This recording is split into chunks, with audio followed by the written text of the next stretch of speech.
Everywhere you look. Corruption. We fight pointless wars over lies. Our future is in peril altogether. Wake up, America. You're in trouble. Martial law is already here. Expect an increase in military and police activity in the future. Wake up, America. You now under control by our tyrannical government.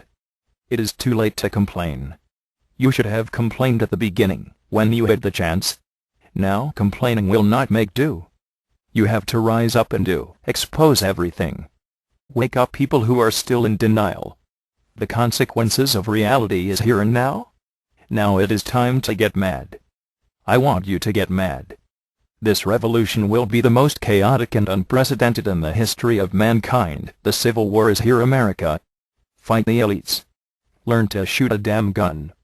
Be ready what is to come. Do not miss 1 second of this video, as this is very important of any video. Spread the word. Burn it to a DVD, download it. Manipulate it, however. We don't care. We just need to spread the message out. All persons who are fighting against the New World Order, such as Anonymous, who has been working hard to take down the New World Order and expose everything. We are all in peril. If you think we are all safe, you must be mistaken. Not see, America is here, and it is time to take a stand. World War III is now, and the threat of nuclear war is imminent. Please wake up, and we call for Operation Wake the Masses. These events have been set up in succession, and now the New World Order is fast approaching, while Agenda 21 is now taking effect in America and throughout the world.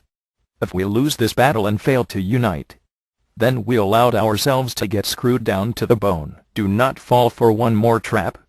If you do, you will just be part of the problem Anonymous is dealing with. Global economic collapse is dangerously near. And for some of you, I cannot believe you are even sleeping well at night in the worldwide crises. I cannot even sleep well at night knowing my brothers and sisters around the world are in great danger, losing their substantial remaining freedoms we all have.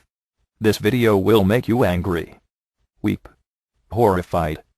And this will serve as a biggest wake-up call of your life, and will change your life forever. Pay special attention to what you will see in the video. Martial law is here, and is only the beginning of this beta testing, before the military do go out and fight against us. How could some of you allow all this to happen and be so freaking scared if you protest? How disgusting, and how immoral you are if you let this happen.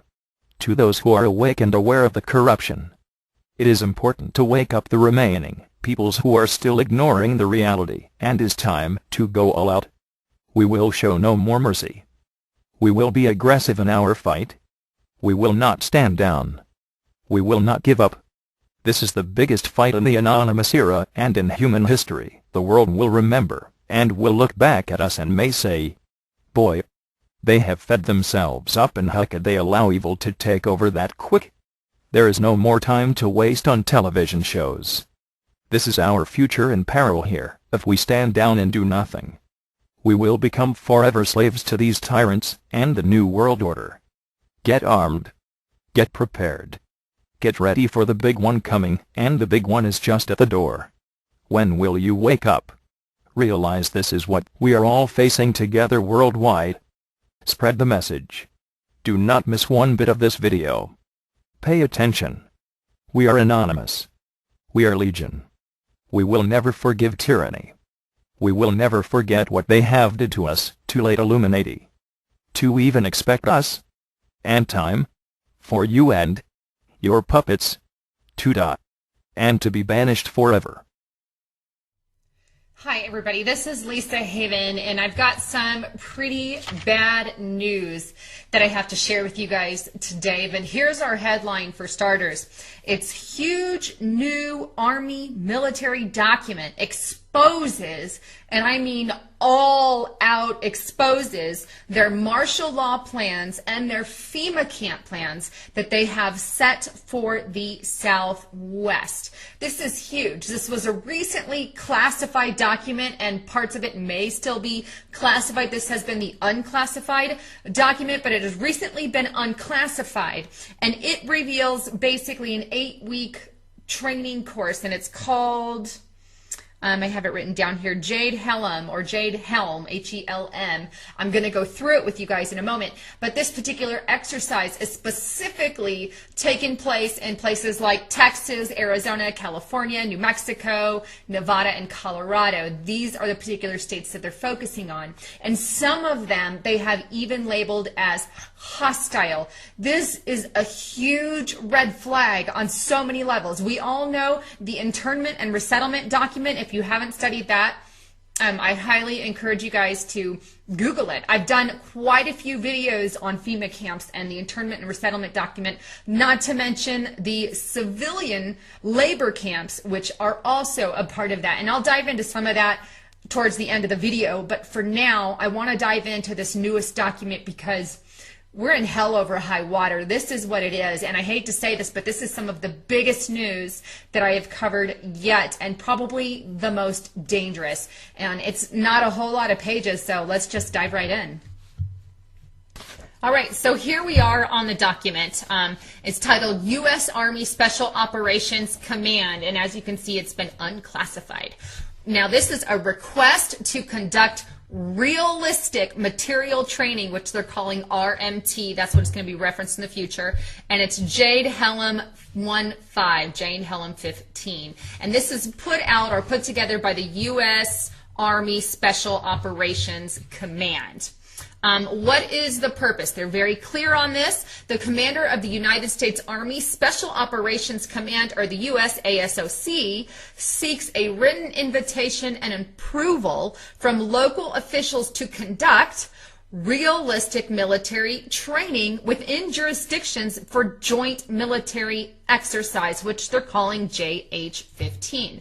So basically, they're asking permission, and I do believe they have it, to go ahead and go forward with this realistic training. Now, first of all, why would we need some kind of realistic training here in America and in our own soil and with civilians? People are going to dress as civilians on this thing, as you're going to see. The only reason for that would be martial law implementation, or, you know, rounding up a FEMA camps. There's a lot of reasons, but to make it realistic and to make it real, this is kind of the idea here.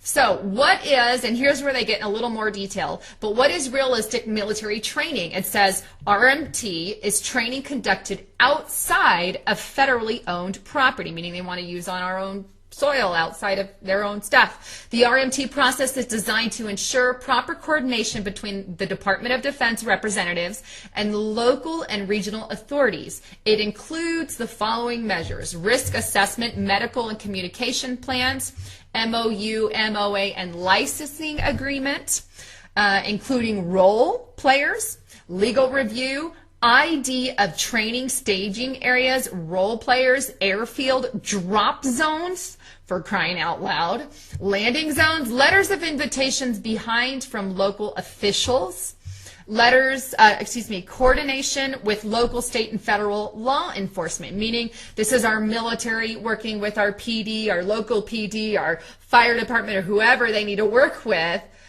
to conduct things on our own soil. This is huge. It goes on. Let's move on to the next page. What is Jade Helm? Jade Helm is a challenging 8-week-long joint military and interagency unconventional warfare exercise conducted, here's the 6 places: Texas, New Mexico, Arizona, California, Nevada, Utah, and Colorado. 7, excuse me, I failed to mention one earlier, but 7 places, which you're going to see in a moment, that they're labeling some of these places as hostile on this particular drill, and there's reasons for that I'll get into. But their second bullet point here is JH is a U.S. Special Operations Command sponsored exercise to improve the Special Operation Forces UW capability as part of the national security strategy. It will run from July 15th through September 2015. Now, if you live in one of these 7 states, expect a huge a huge upkick in military activity from July, August, September for about a 3-month period. And that's huge. I live in one of these states. That's 3 months of crap that we could be hearing in the air and all kinds of military personnel and drills. Here's the thing. They're getting us used to military people being in the streets. That's martial law rule number one. That's the first thing they're doing.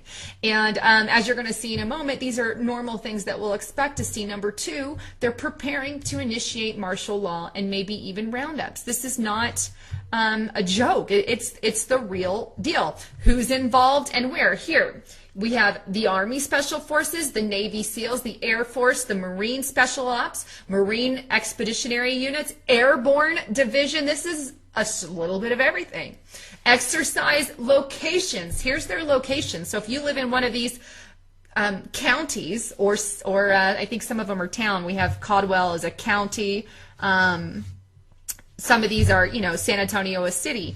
But here we go. Bastrop, Smithsville, Big Springs, Caddo Lake, Caldwell, Cristobal, College Station, Del City, and College Station, Texas A&M is in that area.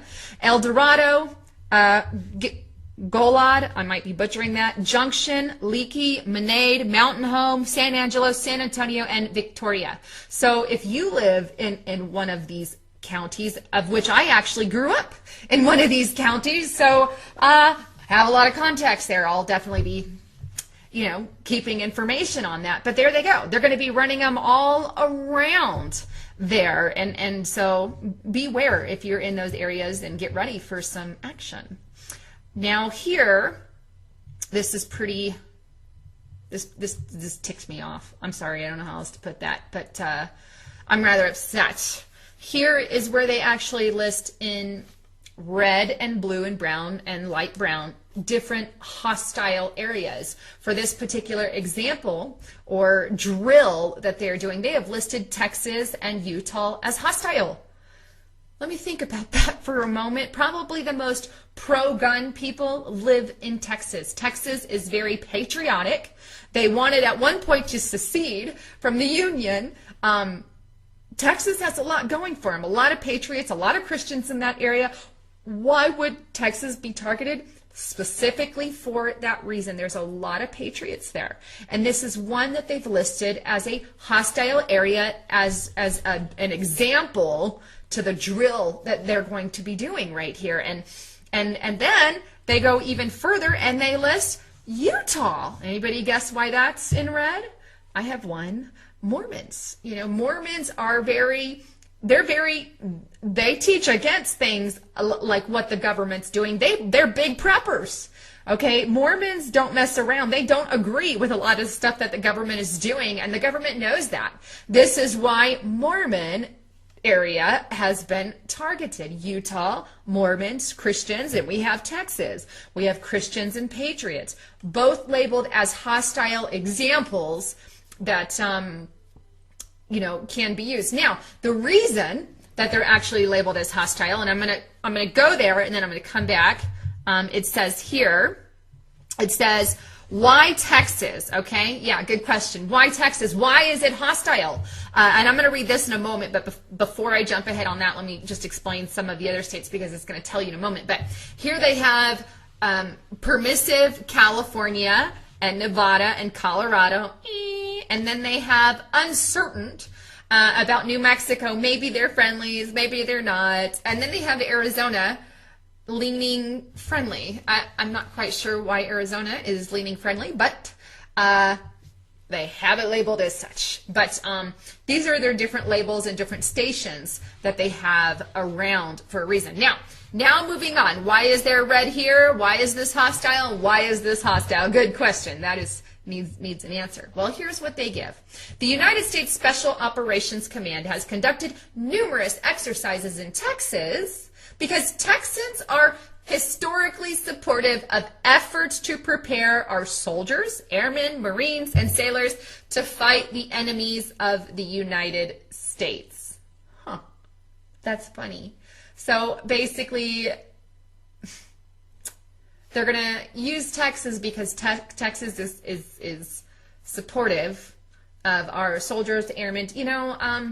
Pretty much all of America is supportive of our soldiers and stuff. What we're not supportive is martial law and a corrupt government doing things like that. But I beg to differ. You're not going to call an area hostile because they are nice to military. And you know, you can make the exclamation or the debate, oh, it's because, you know, they label them as a hostile area because they're openly accepted as taking that temporary label. Whatever, that's not the case. We all know that Texas is very anti, you know, what's going on in the government, and they're very pro-gun, and the government is very against gun. This is why they're on the list. Same thing with Utah, but they've deliberately put them as hostiles, including the entire southwest of the United States in preparation. This is what drills are for. There's no other reason. Drill is to prepare for some event that could happen in the future. Obviously, they think there is a big enough threat to impose martial law that they are going to have such a drill. This is huge, and this is an 8-week long drill. It's not no puny 2-day drill. It's 8 weeks. 8 weeks. And then it goes on to say, to hone advanced skills, the military and intelligence require large areas of undeveloped land with low population densities in order to, with access to towns. Texas, I guess, gives them that. They didn't say anything about Utah. The proposed area offers the conditions conducive to qualified training because of real obstacles to challenge the joint and IA personnel during planning and execution of their task. Challenges include operating outside the normal support mechanisms, adapting to unfamiliar terrain, operating in and around communities where anything out of the ordinary will be spotted and reported. Locals are the first to notice something out of the place.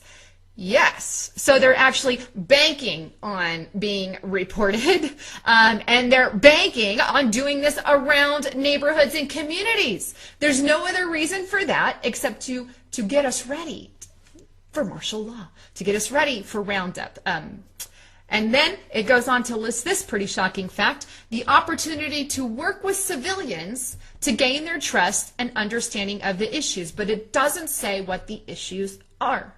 So in other words, they want to work around civilians, conducting drills around civilians to gain their trust. Why would they need to gain our trust? Why? Martial law.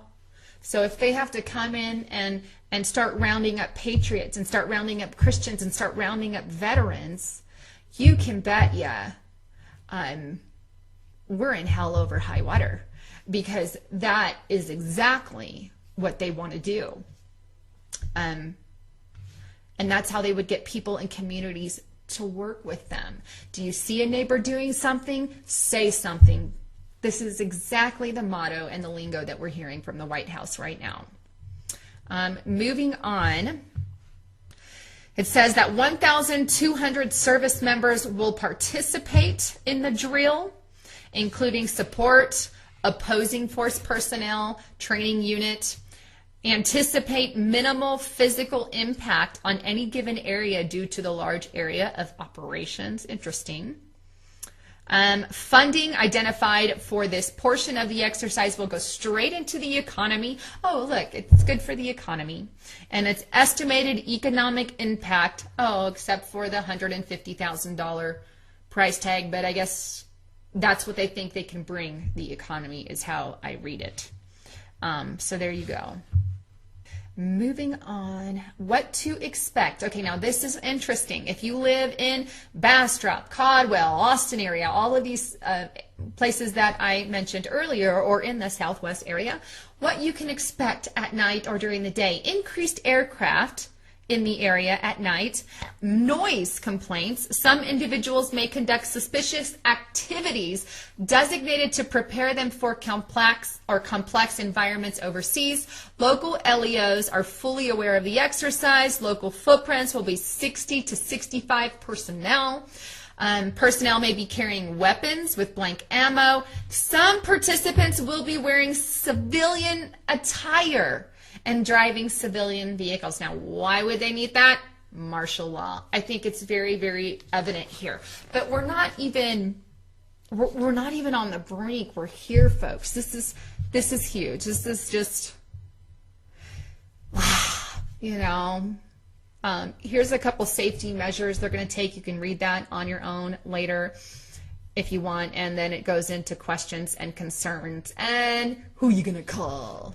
I guess their contact informations, but that's the whole unclassified part that we have at this moment. And the reason that they've unclassified only this section, well, is because some in the Southwest are going to want to know why military personnel are walking around their neighborhood.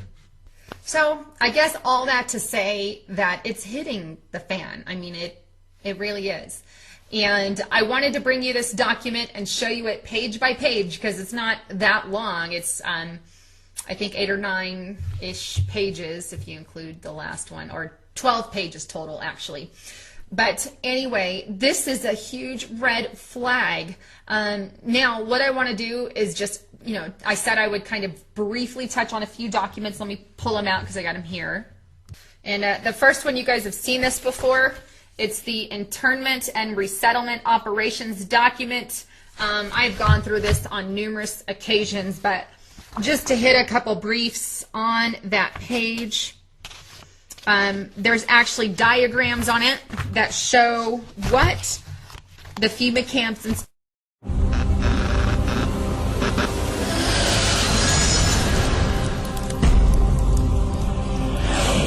Hey, what's up guys? Gons here for the Face Like the Sun YouTube channel.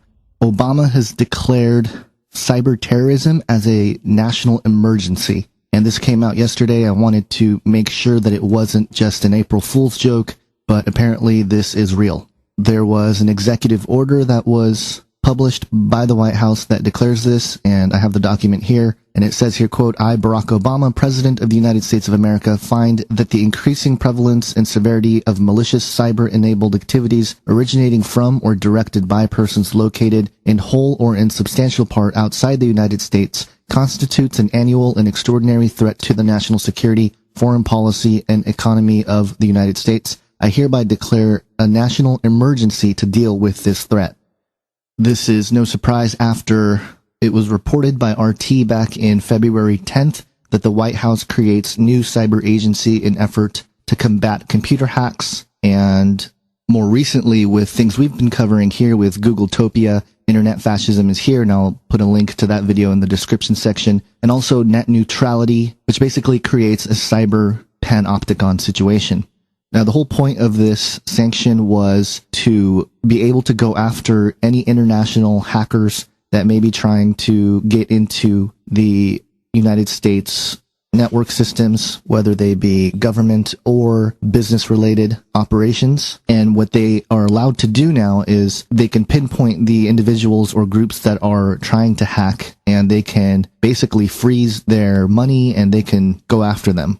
So to get a better grasp of this, there's an RT article that came out which kind of summarizes the whole thing. And the article quotes Lisa Monaco, who is a Homeland Security advisor to the president. And she is stated as, quote, by freezing assets of those subject to sanctions and making it more difficult for them to do business with U.S. entities, we can remove a powerful economic motivation for committing these acts in the first place. And she went on to say, with this new tool, malicious cyber actors who would target our critical infrastructure or seek to take down internet services will be subject to those costs when designated for sanctions. Now again, this just sounds like they're lock and step in the agenda of trying to lock down the internet and control it as much as they can and have legal jurisdiction to do so. And the article actually points out one of the concerns here, which is sanctions or secret spilling.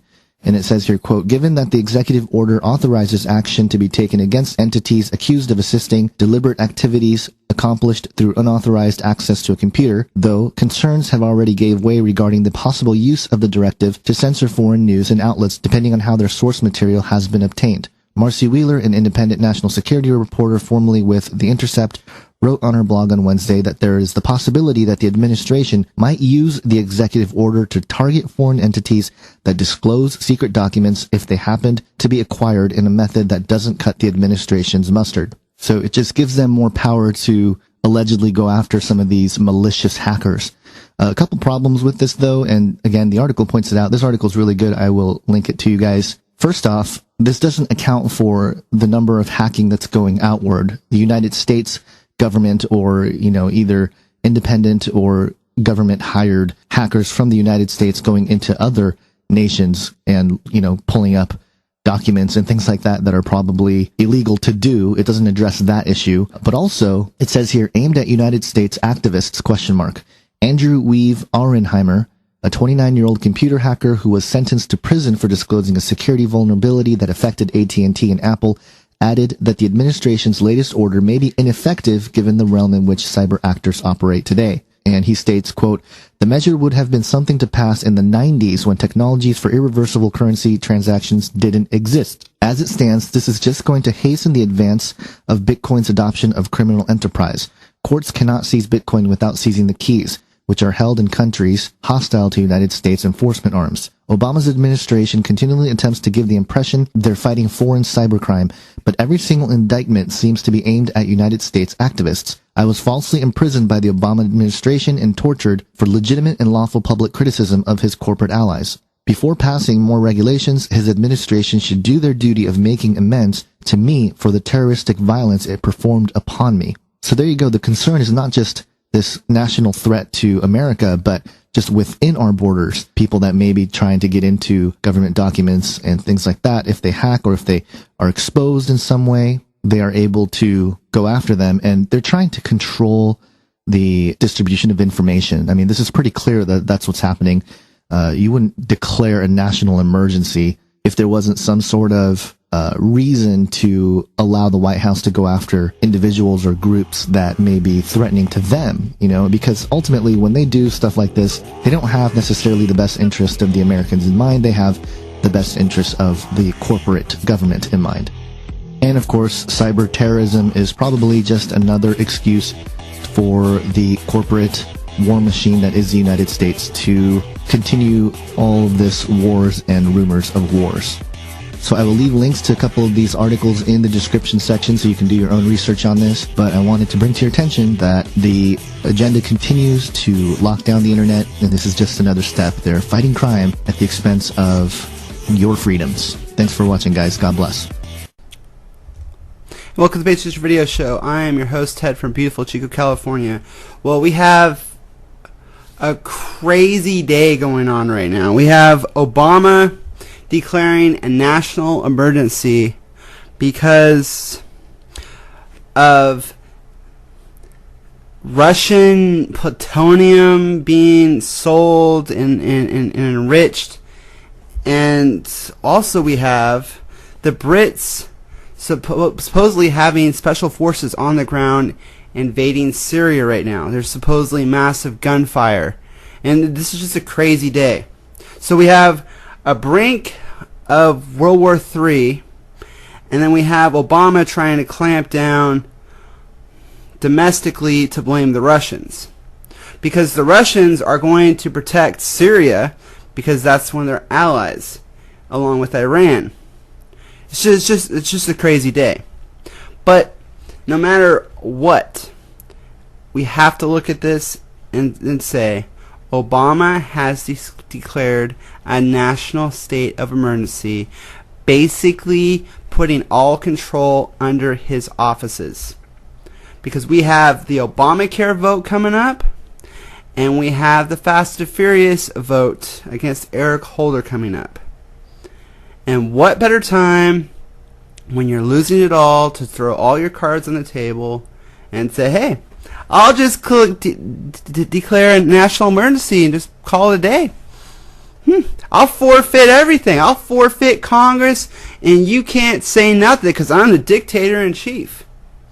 At the same time, where all of his programs are falling apart and he's being exposed for different catastrophic whistleblowing events every single day.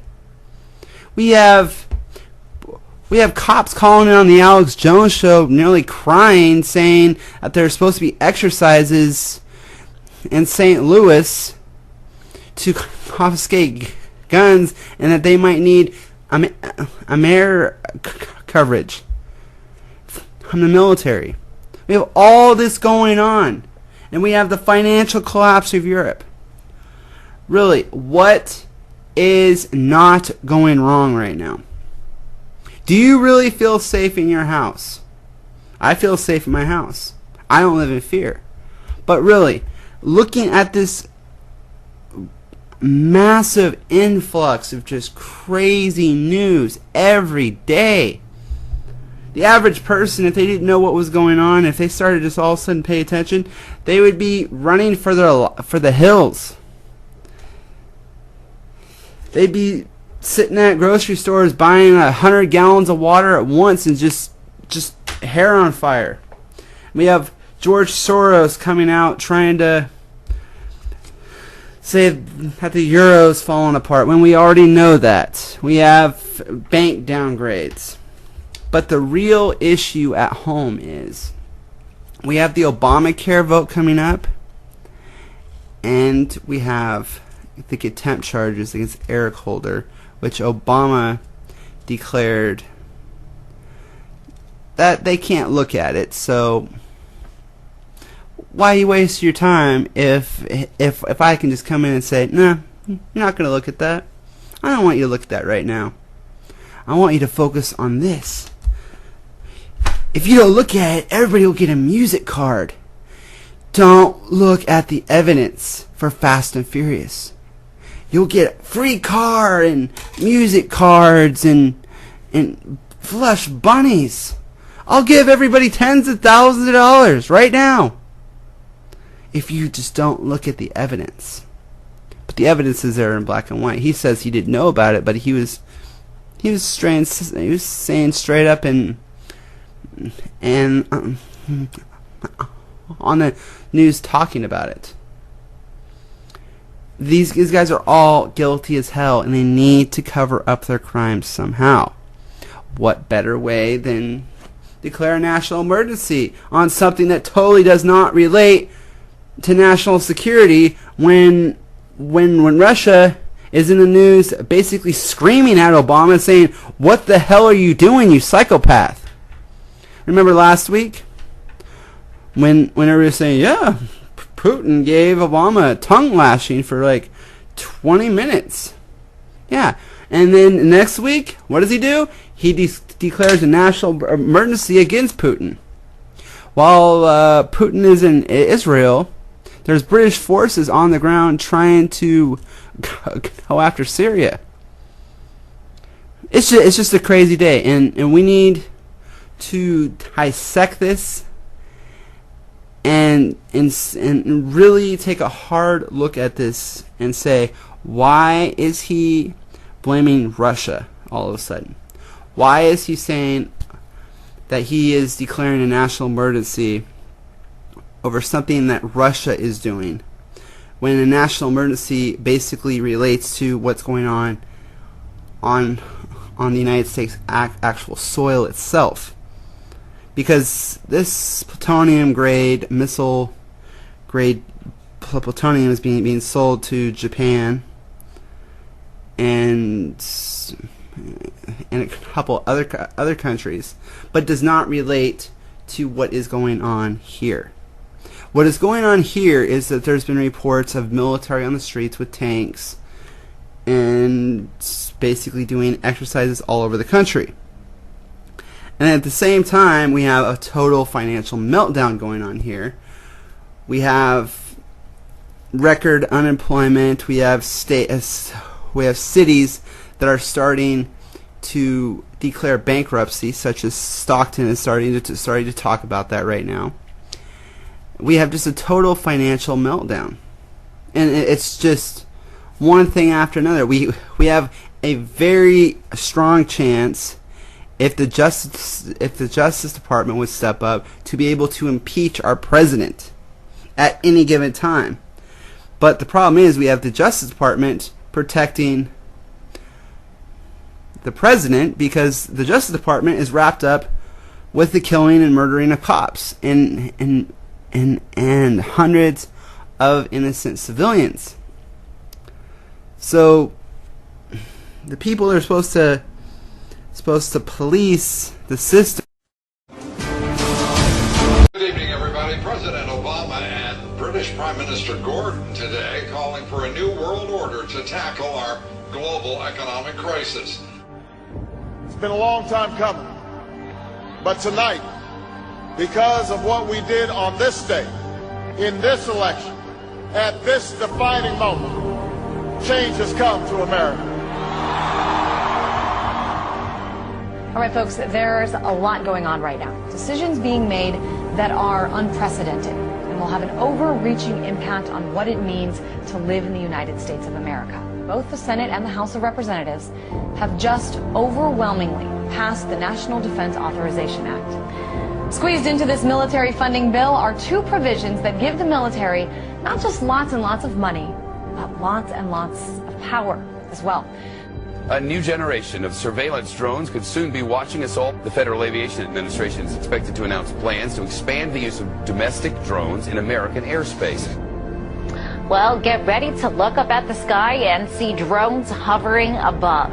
As of now, unmanned aircraft could only be used by military airspace and by certain law enforcement agencies. But this week, Congress passed a bill that would allow for commercial and private use of the drones. I have two words for you: predator drones.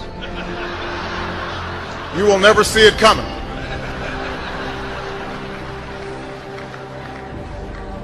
You think I'm joking? We're shopping and dining over Thanksgiving and maybe watching some football games. Big government Republicans and Democrats were busy shredding the last vestiges of the Constitution. Senators John McCain and Carl Levin want to enact a law that would declare the entire United States of America a battlefield for the military. They're talking about inserting the Army into domestic law enforcement. Senator Lindsey Graham, who supports this bill, says, quote, "The homeland is part of the battlefield, and people can be held without trial, whether an American citizen or not." The Department of Homeland Security buying ammunition, now looking to purchase another 21 million rounds of ammunition. This in addition, of course, to the 1.6 billion rounds that Homeland Security has bought in just the past 10 months. Now, to put all of this in perspective, the military used approximately 70 million rounds each year of the Iraq War. 70 million rounds in a war. If you look at what the Department of Homeland Security has been purchasing over the last year, it comes out to like 1.6 billion rounds of ammunition, more than 7,000 fully automatic assault weapons, 2,700 MRAP type vehicles, and now drones. Those are instruments of war. Department of Homeland Security's, who are they going to fight a war against? Something happened.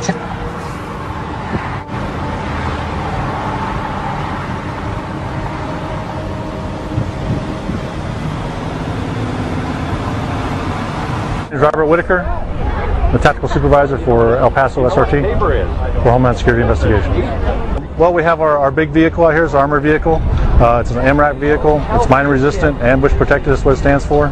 This is what we use to deliver our team to high-risk warrant services. The affirmative task we have now is to actually create a new world order. Important breaking news out of Boston: a pair of bombings rocked the finish line at the historic Boston Marathon. It was never meant that we would have this gigantic police force from the federal government. I mean, we had martial law up there, FBI and all these agents coming in and closing things down, going to people's houses. Do we close down cities because there's 10 murders over the weekend in Chicago? We don't do that.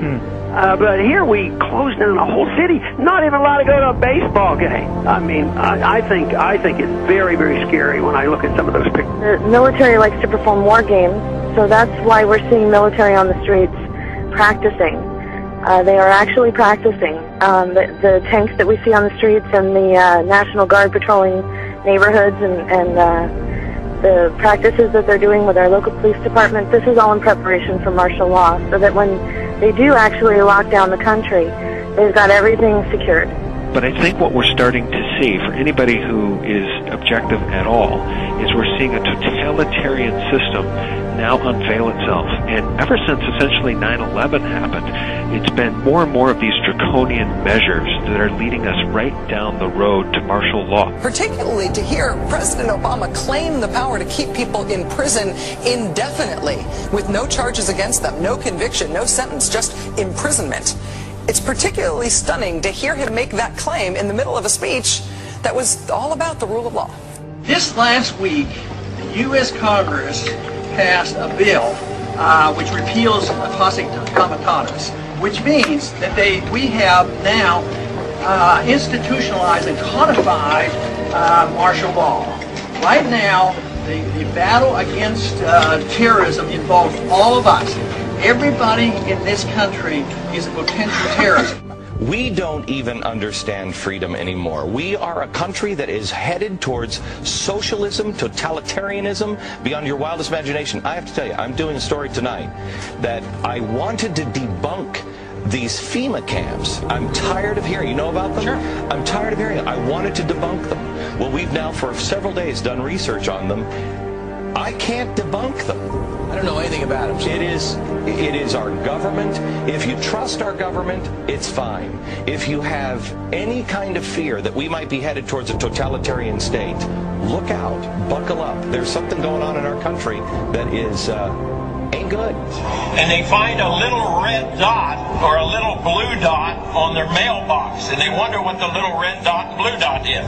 Well, it's marking your mailbox by the government, so when foreign troops come in here on us after martial law, but if you have a blue dot, they take you to the FEMA camps being built by Halliburton right now to house 50 million Americans. They're building enough concentration camps in America by Halliburton.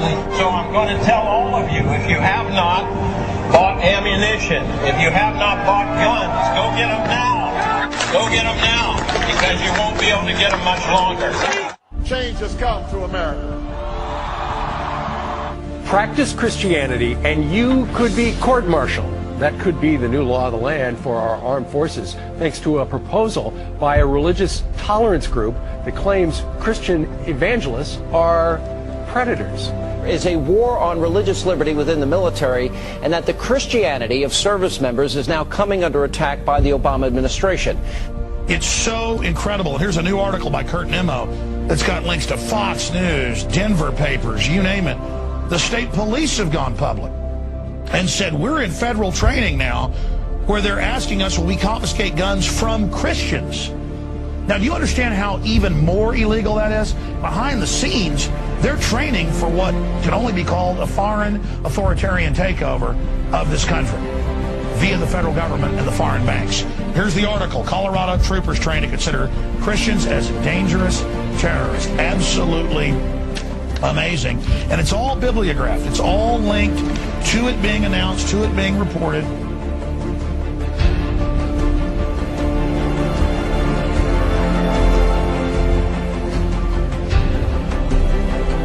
The company has now implanted 2 workers with microchips to monitor their movements, causing some to charge invasion of privacy. The company says it's merely a layer of security beyond key cards and clearance codes. I don't get one of those soon. Well, joining me now is Lance Ulanoff, editor-in-chief of PC Magazine. Lance, this sounds like some freaky science fiction book. Tell us what this is about. These 2 workers have microchips? Right. Well, this is very, very real, and these microchips are about the size of a grain of rice. They get injected into your skin.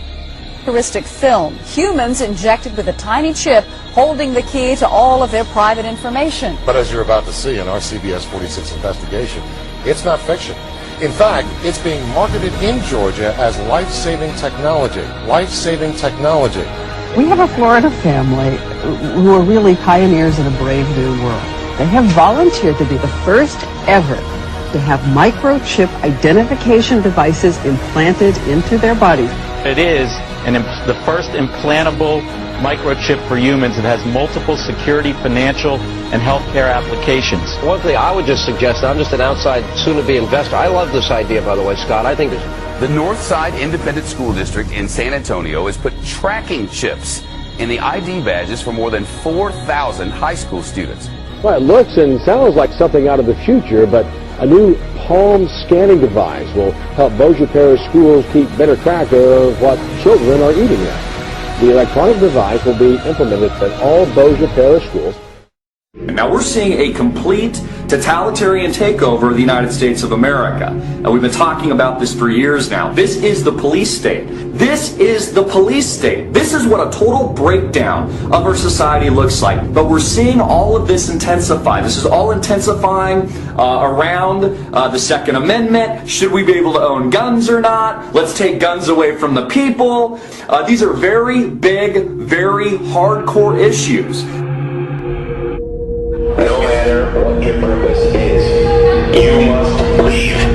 If you do not disperse, you may be arrested and or subject to other police action. The use of riot control agents and or less lethal munitions, which could cause risk of injury to those who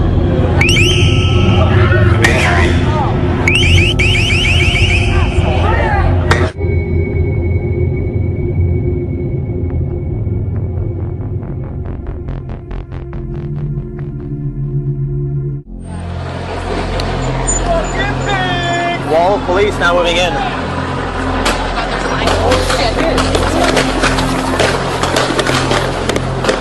American, every person on the United States soil or international soil can be deemed as a terrorist. If they have really any reason to want to detain you, they don't need to acknowledge your Fourth Amendment rights.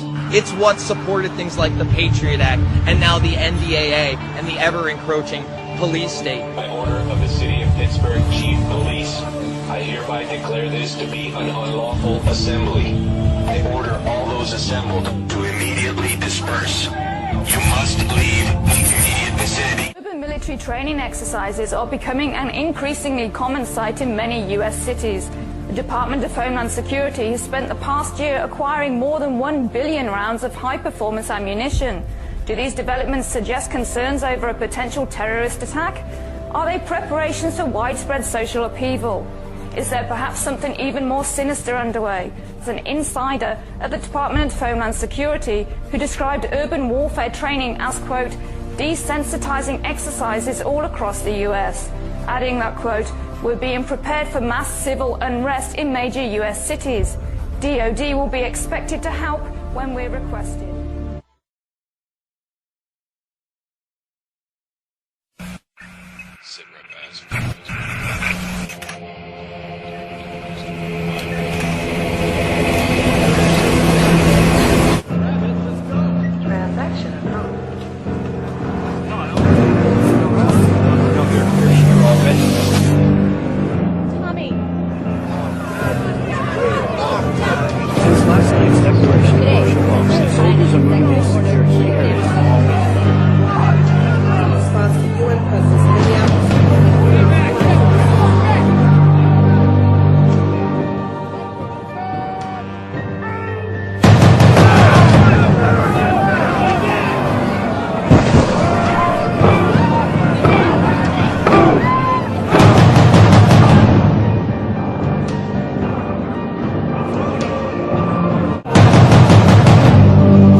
If we don't act now, we're going to lose all our rights. And I'm not trying to scare anyone. You don't have to believe what I'm telling you. You can look it up for yourself.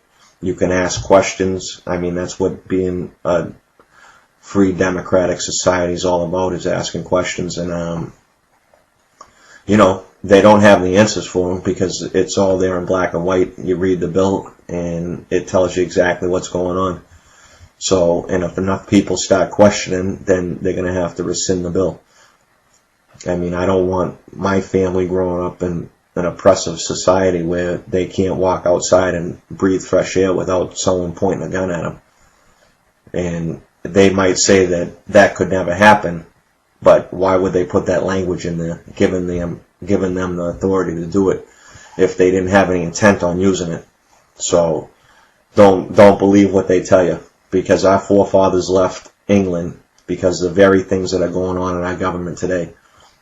And I served my country. I got an honorable discharge from the Army, and I swore an oath to protect the country from all enemies, foreign and domestic. Now, these people that are operating in our government right now are criminals. And you don't have to agree with me. You can disagree with me, but time will tell. And if we don't do something, like I said, if we don't all stand up and participate in our free democratic society, you're going to lose your rights, and you're going to lose them quick. They're devaluing the dollar. The Federal Reserve is printing money, which they don't have the authority to do, regardless of what Congress says they do.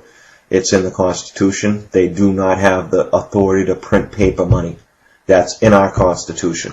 So whatever you hear on TV isn't what the reality is. And the people need to stand up and unite and stop this, because you are losing your rights as we speak. They got H.R. 2749, which is Food Safety Act, and this affects the entire country, which gives them the authority to shut down a geographical area, meaning a state, a whole state, if they want to, under the guise of contaminated food. They can stop all forms of transportation in and out of the state. They can destroy vehicles. They can declare martial law, and they can shut restaurants down. They can shut down supermarkets. And I'm not going for it, and I know there's a lot of people out there that are upset and they don't know what to do. But I'm telling you right now, all we have to do is unite, and we'll be a force to be reckoned with. Because generally speaking, the people are on the side of the winners. Meaning, if there's more of us than there are of them, then people are going to be on our side. They're not going to be on their side. Because that's how people are. It's the nature of them, and the government knows that. They've done studies, they figured those things out, and that's why they put all these hot button issues out there to distract people, so they argue amongst themselves, like race and abortion and terrorism and healthcare and God only knows what else. They got you all distracted, arguing amongst each other while they're all fucking robbing us.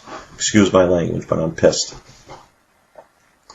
So, getting back to the issues, I'm not going to get into everything, but we have a lot of problems in this country, and it's been since the beginning of time. The majority of problems arise from greed. So that's the starting point. Abraham Lincoln said, the money powers prey on the nation in times of peace and conspire against it in times of adversity. And we're in times of adversity right now. And that's what the Federal Reserve is doing. And they're not the only bad guy out there, but they have exceeded their authority by printing money. It's in our Constitution. They don't have the right to print paper money. Our founding fathers knew the hazards of that, and they specifically put it in the Constitution to make it criminal to do so, because it happened before in this country. And they stopped teaching stuff in school, and people don't know. I talked to people today, they didn't even know what martial law was. They're like, what's that? And when I told them, they couldn't believe it. So, I mean, you figure it out. I mean, people have to wake up. And it's unfortunate, but we're at a point right now that if people don't wake up, they're going to lose everything that they fought for and struggled for all these years. And not to mention all the things that our forefathers fought for and died for this country. So I don't want that coming down on my back, and I'm sure that you don't want it coming down on yours. So when everyone realizes that they've been duped, they're going to be pissed. And that's why they put all these laws in place, so that when people do realize, it'll be too late for them, and they won't have anything to say about it because they'll be locked up or shot. Because if you open your mouth against the regime, that's what happens to you. Just ask Saddam Hussein's people. And I'm not saying that we're living in one at this particular moment, but we're heading fast towards it. So and I'm not the history teacher, that needs to fall on your shoulders. You need to do your own reading. You need to get involved and start contacting your representatives and putting pressure on them, because one person can't do it. It takes a village to raise a child. You heard that expression. It's true. It takes a village to like elect a leader, and then it takes a village to watch that leader and make sure he doesn't go power hungry. And that's where we fell off. We were out watching football or basketball or baseball or going on the beach or talking on the internet or texting each other, whatever the case may be, arguing about healthcare or abortion while they're robbing.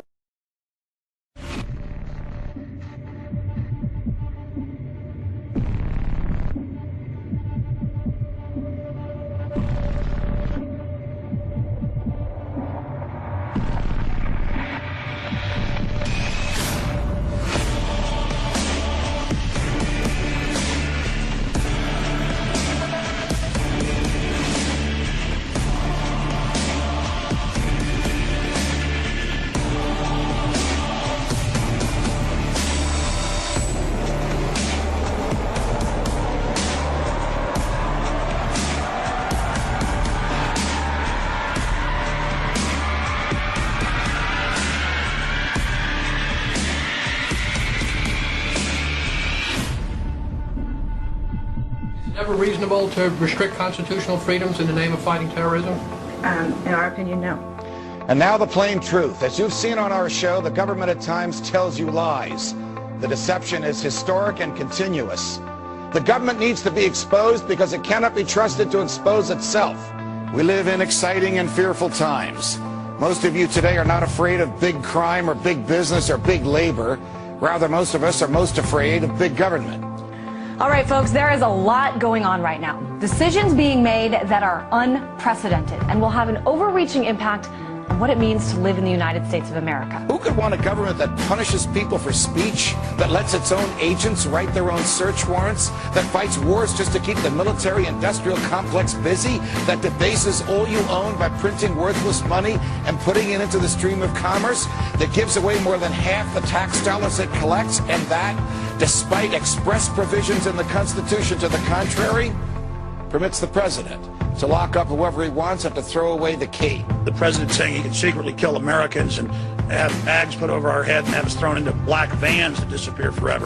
Or look at the TSA on the airports groping people. Look at the drones in our skies. Look at arming checkpoints now, the end of posse comitatus. We see the president signing legislation to charge people with felonies if they protest at national security events. You know, people ask, is this martial law?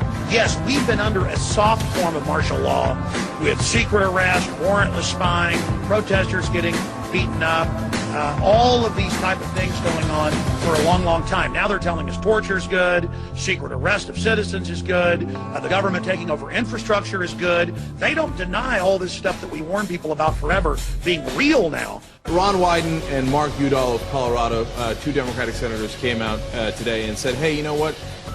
We know things you don't because we're on an intelligence committee, and Americans would be, quote, stunned to find out how the American government is applying the Patriot Act. Documents just released indicate police departments across the country do track cell phones without bothering to get any permission from a court. After reviewing 5,500 pages of records, the ACLU says police agencies large and small often obtain cell phone data without court permission. If the government wants it, it needs a search warrant. If it gets it without a search warrant, it has committed a crime. A crime. Obtaining a warrant can slow down that process. Oh, well, it's going to slow the process down if we have to ask for authorization. Have to ask a judge, can we search authorized dollar cell phone records to find a missing person? Call me. A cell phone warrant, it usually took me about 15 minutes. Once you've written one, you've written all of them.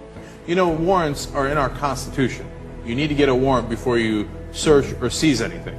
But apparently the Constitution no longer applies, The ACLU saying in the report this has become big business for service providers.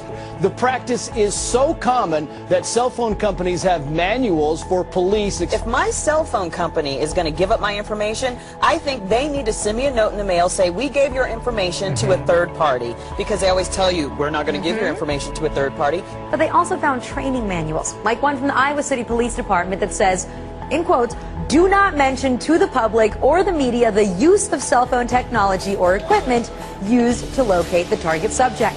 The manual also advises not to put this stuff into the police reports. So, doesn't that make you feel safe? Law enforcement is doing something that they know would probably cause public outrage and which they know raises legal questions.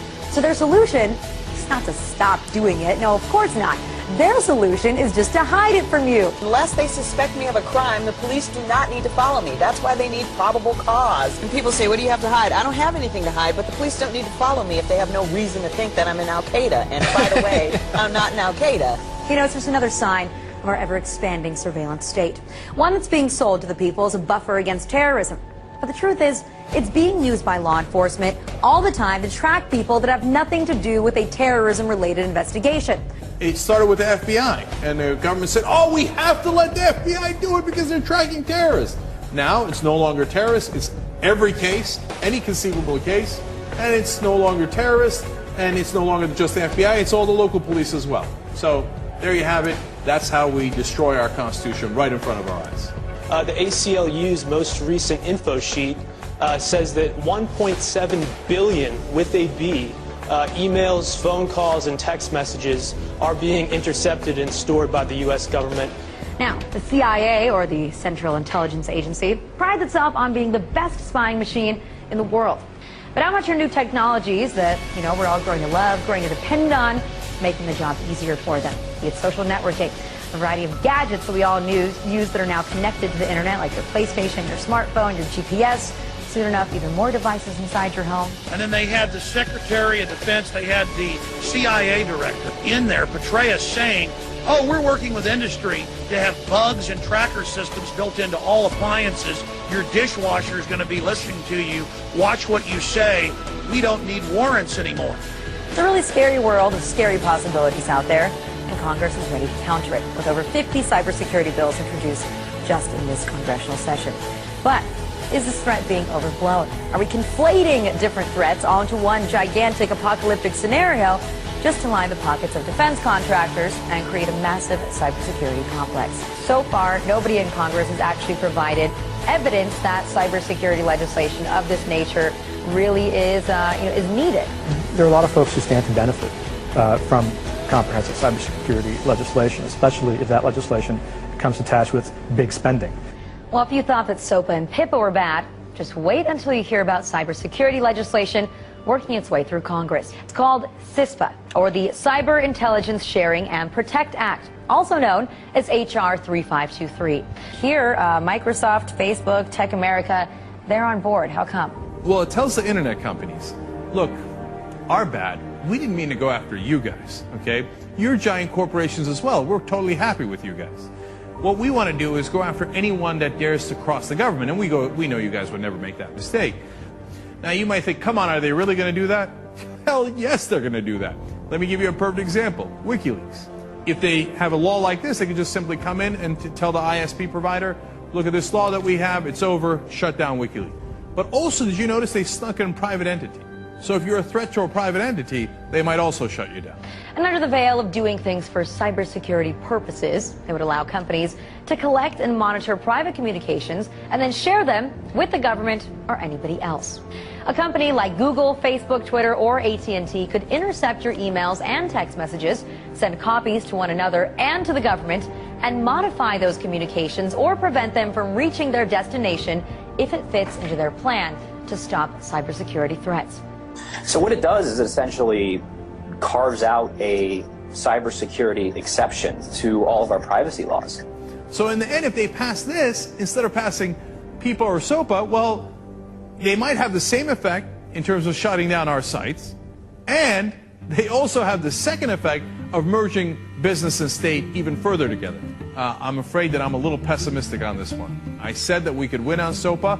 I accurately called that one. Why? because we had huge corporations on our side. Facebook, Google, etc. Now we're on our own. And without those guys backing us up, good luck to us. Starting Thursday, July 12th, ISPs, Internet Service Providers, will be spying not just on your bandwidth, right, but specifically on what you are downloading. You are giving them an unfettered, unchecked right to cut off your service based upon the claims of copyright holders who have been shown time and time and time again to make false claims. And there's no recourse for you. Well, I think that online piracy is a red herring. These transnational content companies make more money than ever. Look at how much money is made from legitimate music downloads via iTunes. They're making a fortune, literally, billions of dollars every year in legal download revenue. And they're saying that they need to crack down on pirates, but really they want to crack down on internet communication itself. Talking Points member reports that Facebook has started to ask certain users to upload photos of their government-issued ID cards. That includes passports, driver's licenses, work or military IDs will also do. And these documents indicate that the Department of Homeland Security has been spying on us on Facebook, and they're looking for specific words. And some of the words that they're looking for on our profiles includes marijuana, right? So I'll give you an example of some of the, I guess, words that set the alarms for the Department of Homeland Security. Drill, all right, drill, exercise, airport. Exercise, okay. Well, why don't you just go ahead and waste all of our time and our money going after that? Airport, drug, narcotics, cocaine, and marijuana. But once you create these things, they grow out of control. They do. And Big Brother just keeps on rolling on. I mean, we live in a police state at this point, with the police enforcement spying on innocent people without absolutely no probable cause. This is just another example of that. Not only is your every move on Facebook now being posted for your friends to see, but Facebook might still be watching even after you log out. Sure. So over the last few decades, we've increasingly come to entrust third parties with our private data. All of these companies have been trusted by us, and they're collecting data about us in many cases and storing it, in the cloud or in some data center. And once the data leaves our possession, it's really up for grabs for the government. A new AP investigation has revealed that the NYPD was spying on activists as far away as New Orleans. Now, if the NYPD is traveling down to New Orleans to monitor a protest and tracking Muslims all over the Northeast, then one can only imagine how they're reacting to the Occupy movement. It's being called intelligent CCTV, surveillance cameras that can pick out suspicious behavior in a crowd and stop terrorists before they strike. Researchers in Reading are leading the world in developing the new technology. Researchers at Reading University think they've got the technology to spot the terrorists before they strike. First, there were eyes on the street, and now there are eyes in the skies. The Director of National Intelligence has given the go-ahead for the nation's spy satellites to be used regularly by U.S. civilian agencies and law enforcement. Now the Department of Homeland Security wants to monitor anybody who's leaving the United Kingdom, not just Americans. Now, those who are traveling to Mexico are also going to be sharing personal details, especially if they're flying to Mexico City or to Cancun. And if any travelers are pondering a vacation in Cuba or the Caribbean, be prepared to give over your info too. This is an excuse to collect everybody's information about the TSA. Turns out they're not just doing these things in airports anymore. They're now doing them at ferries. They're doing them at bus stations, on subways. So are you ready to just start having TSA everywhere that you go? Yeah. Oh, the part I found most interesting is that they've been working with ICE. So, you're going to get your papers inspected while you're being fondled. We have a $2 billion data center being built out in the Utah desert to spy on American citizens. It's NSA's newest and biggest surveillance program. It's called Total Information Awareness. The program targets all kinds of electronic information from around the world. So this includes emails, tweets, texts, phone conversations, you name it, from U.S. citizens. It's being called the biggest spy machine ever. It's just going to get bigger. They're just going to use these resources in new ways. To be specific,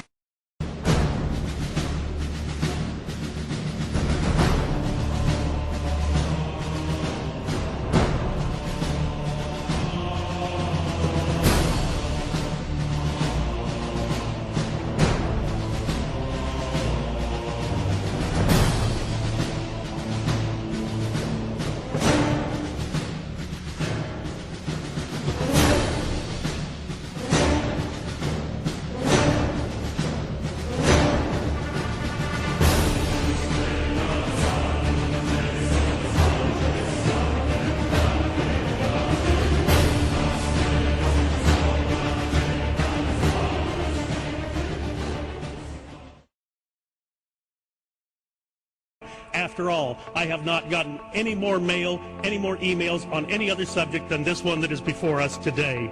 Mr. Speaker, I understand we're under martial law as declared by the Speaker last night. Many of us were told in private conversations that if we voted against this bill on Monday, that the sky would fall, the market would drop 2,000 or 3,000 points the first day, another couple thousand the second day, and a few members were even told that there would be martial law in America if we voted no. They say trust us. Trust us, the people who brought us Katrina, to be competent in face of a disaster. Trust us, the people who brought us warrantless wiretapping and other excesses eroding our civil liberties. Trust us. Maybe the plan just really doesn't exist, and that's why they won't show it to us. If you live in the heartland of America, you have to listen up. While the nation was distracted with the Anthony Weiner drama, President Obama signed an executive order that will seize greater power over food, fiber, and energy in our vast countryside areas. Why would Homeland Security be involved in exerting power and influence over the heartland? The aims of the White House Rural Development Plan sound eerily similar to a UN plan called Agenda 21, where a central planning agency would be responsible for oversight into all areas of our lives, a one world order. Sound familiar? You say that would mean that we the people, the United States Constitution, would be circumvented at the altar of this one world what? One world government, one world secondary. We would be, our sovereignty would be subject to the dictates of the World Trade Organization, the World Bank. This is AIG, Goldman, and you know what? The Bavarian Illuminati, the Trilateral Commission, Goldman Sachs, and the Queen of England are not all bad. Goldman can be the first to rally hard enough to fix itself. I call it a virtuous circle. It makes the stock even more attractive. Oh, by the way, I am part, just like when I was playing with an open hand, I am part of the powerful cabal of ex-Goldman associates that controls the world. We economic hitmen have created the world's first truly global empire. And it's the first empire in history that's been created primarily without the military. Out of the ruins, something new will take seed. I want to believe that we can not collapse, but change. And the whole world can change, and the whole world economy. And I think we have a really good shot at doing that. I really think he's going over there to try to create a one world order. God forbid this even that this happens in our country. Our country, as we know it now, will no longer exist. The thing that worries me the most is this health care bill, and why I'm scared about it. It's not about the health care. It's about the provisions that are in that bill.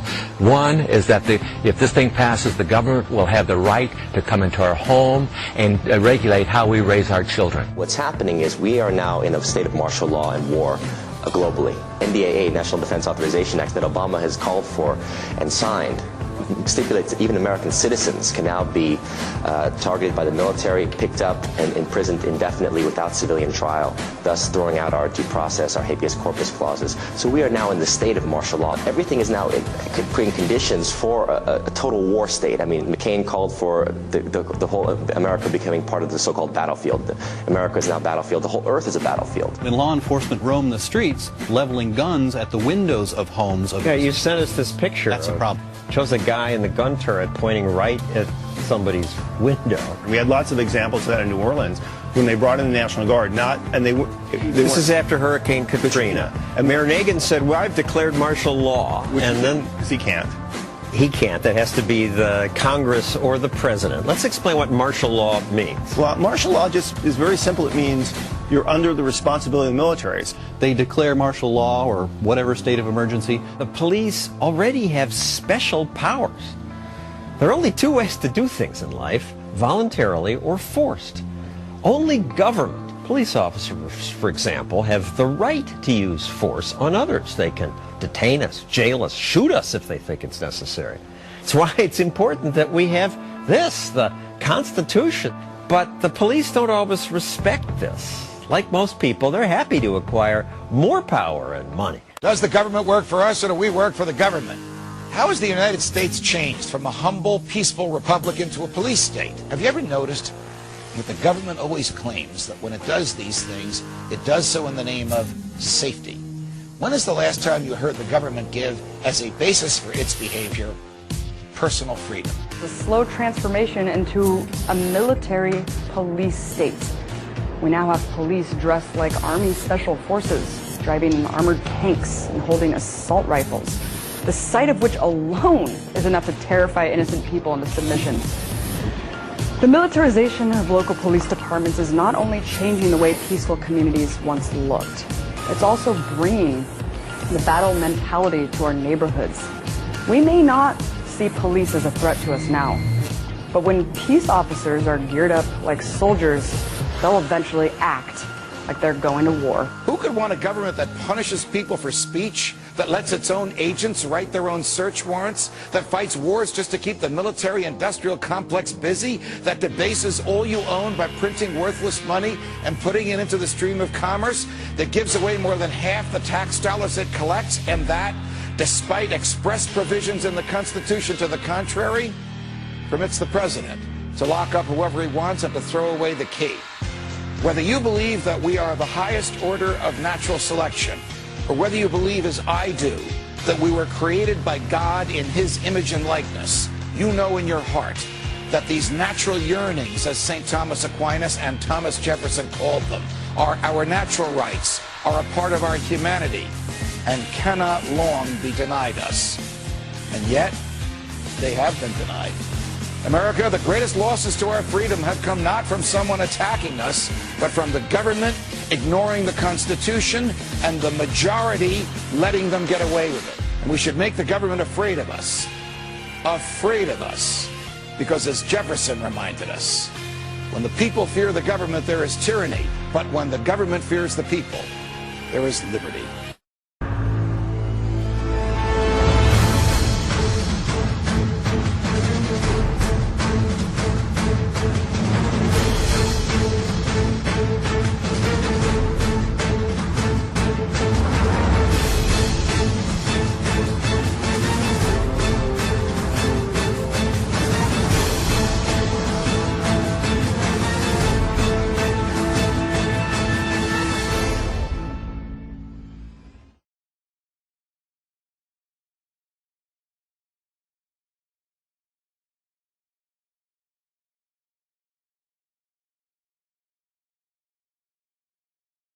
Hi, everybody. This is Lisa Haven, and I've got lots of information that I want to cover today. I literally have piles of stuff on my desk here, so excuse me if I have to rumble through some of that.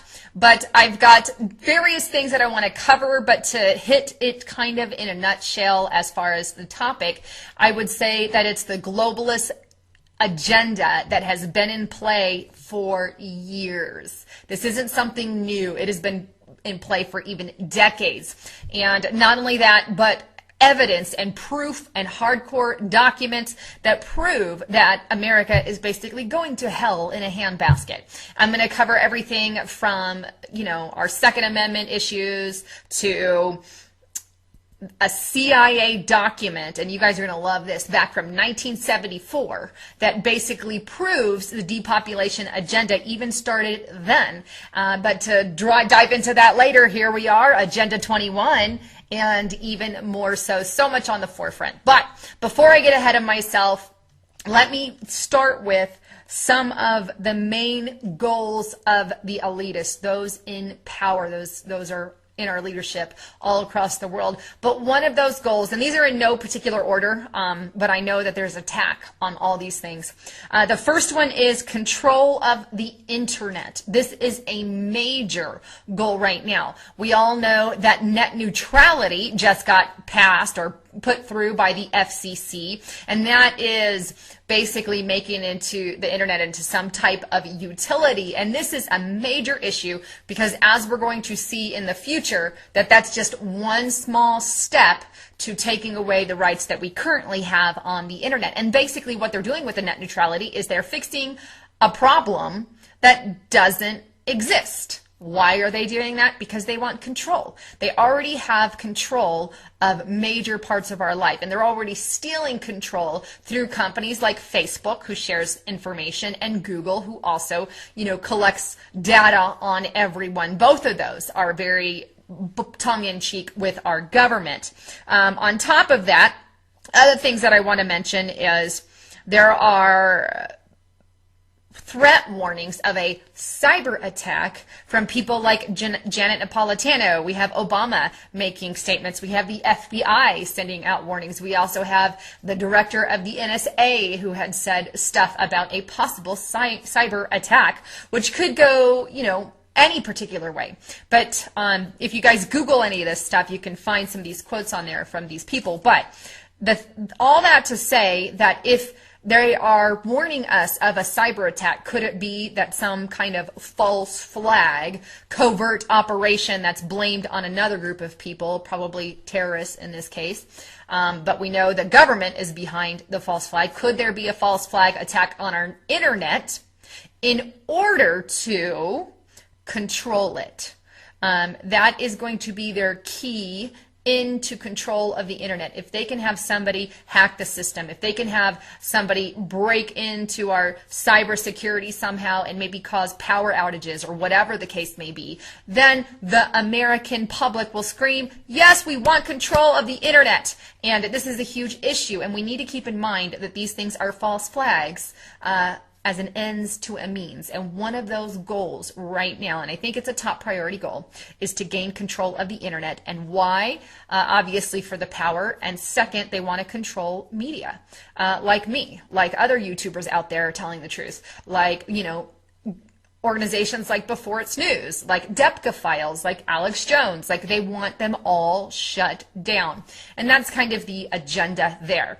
Another goal, and I'm going to actually show you some clips here, because if you want to check out anything on net neutrality, just check out my YouTube videos on that. But the second goal is gun confiscation and killing, basically, really, killing our Second Amendment rights. This is a huge thing with the White House right now. We know recently Josh Earnest, the White House secretary, or the White House press secretary, excuse me, he made a statement about guns recently. And let me just play that clip for you real quick. So give me just a sec.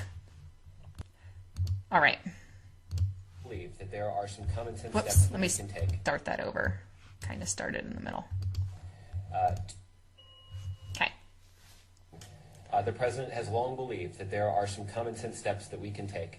Common sense. And when I say we, I mean the federal government, including Congress, that we can take to ensure that we're protecting the Second Amendment rights of law-abiding Americans, while also taking some common sense steps to prevent people who shouldn't have guns from getting them. We're talking about an ATF proposal that's being considered through its standard process, and it's open now for public comment. And that we are looking at additional ways to protect our brave men and women in law enforcement.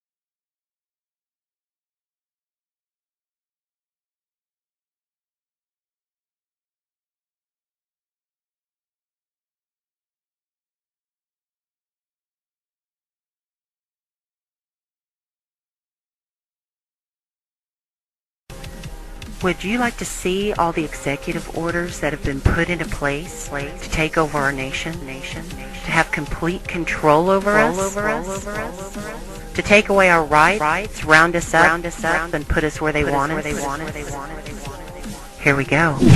Executive Order 10990 allows the government to take over all modes of transportation and control of all highways and seaports. Executive Order 10995 allows the government to seize and control the communication media. Executive Order 10997 allows the government to take over all electrical power, gas, petroleum, fuels, and minerals. Executive Order 10998 allows the government to seize all means of transportation, including personal cars, trucks, or vehicles of any kind, and total control over highways, seaports, and waterways. Executive Order 10999 allows the government to take over all food resources and farms. Executive Order 11000 allows the government to mobilize civilians into work brigades under government supervision. Executive Order 11001 allows the government to take over all health, education, and welfare functions. Executive Order 11002 designates the Postmaster General to operate a national registration of all persons. Executive Order 11003 allows the government to take over all airports and aircraft, including commercial aircraft. Executive Order 11004 allows a housing and finance authority to relocate communities, build new housing with public funds, designate areas to be abandoned, and establish new locations for populations. Executive Order 11005 allows the government to take over railroads, inland waterways, and public storage facilities. Executive Order 11051 specifies the responsibility of the Office of Emergency Planning and gives authorization to put all executive orders into effect in times of increased international tensions and economic or financial crisis. Executive Order 11310 grants authority to the Department of Justice to enforce the plans set out in executive orders, to institute industrial support, to establish judicial and legislative liaison, to control all aliens, to operate penal and correctional institutions, and to advise and assist the President. Executive Order 11049 assigns emergency preparedness function to federal departments and agencies, consolidating 21 operative executive orders issued over a 15-year period. Executive Order 11921 allows the Federal Emergency Preparedness Agency to develop plans to establish control over the mechanisms of production and distribution of energy sources, wages, salaries, credit, and the flow of money in U.S. financial institution in any undefined national emergency. It also provides that when a state of emergency is declared by the President, Congress cannot review the action for 6 months. The Federal Emergency Management Agency has broad powers in every aspect of the nation. General Frank Salzito, chief of FEMA's Civil Security Division, stated in a 1983 conference that he saw FEMA's role as a new frontier in the protection of individual and governmental leaders from assassination and of civil and military installations, from sabotage and or attack, as well as prevention of dissident groups from gaining access to U.S. opinion or a global audience in times of crisis. FEMA's powers were consolidated by President Carter to incorporate the National Security Act of 1947 that allows for strategic relocation of industries, services, government, and other essential economic activities, and a rational everywhere you look, corruption. We continue to fight pointless wars over lies, and we are killing innocents and letting our children die in wars just to ensure the Federal Reserve can continue their petrodollar scandal. We are sitting idly by while these crooks continue to loan fake money out to us at interest, stealing our homes, and enslaving our children. Let me make this extremely clear to all of you listening. Many corporations, especially the Federal Reserve, used the government to steal $17 trillion from your children. Your children did not have that money. They are now debt slaves. These people have stolen money from your children that are not even born yet, and sold their freedoms. They have enslaved you and many around the world. Wake up, world. And they did all of this by counterfeiting money and loaning it out at an interest. They have stolen hundreds of trillions from people around the world. Have you heard about Microsoft's Xbox manufacturers in China? They had to install suicide nets outside their buildings to ensure their employees don't jump out of the window to commit suicide. These are the conditions your children in the U.S. will be working under when the debt is soon owed, and it will be owed. It is not a matter of if it will be owed, but it is just a matter of when. And it will happen as soon as the United States economy collapses, which will happen very, very soon. And if you think because you do not live in the United States this does not affect you, you are wrong. And you are next. The only way we can stop this is if we all unite together and fight it. People of the U.S. are waking up to the Federal Reserve scandal, and the powers that be are currently afraid of retaliation. And that is precisely why they trying everything they can to disarm us. You know how the media has been saying gun violence has been out of control and at an all-time high. They are not simply twisting the truth here or exaggerating. They are absolutely bold-faced presenting lies to you. First off, realize, gun violence in the United States has always been shockingly low. And gun violence has dropped by 49% in the last 11 years. The already absurdly low gun violence in America has literally dropped in half. In half. The fact they are saying that it is at an all-time high perfect demonstrates how biased the government and the media is. If this doesn't prove to you that they have an agenda, then nothing will. Do you remember how the media keeps repeating that there has been 74 school shootings since Sandy Hook? Those 74 shootings were not even mass shootings like they claim. Most were suicides and none of them even took place at a school. Not a single one. They are presenting lies to you, America. When will you wake up? At some point you have to ask yourself, why would the government fake 74 mass school shootings involving children? If they get our guns, we will lose the fight against them. And they will take away absolutely all of your freedoms and you and your children will be forever slaves. And don't forget they purposefully put you and your children into that debt. And because the Federal Reserve is present in all countries, the other countries of the world are next soon after. This plan is called the New World Order. It is the same New World Order the Vice President of the United States called for on national TV a month ago.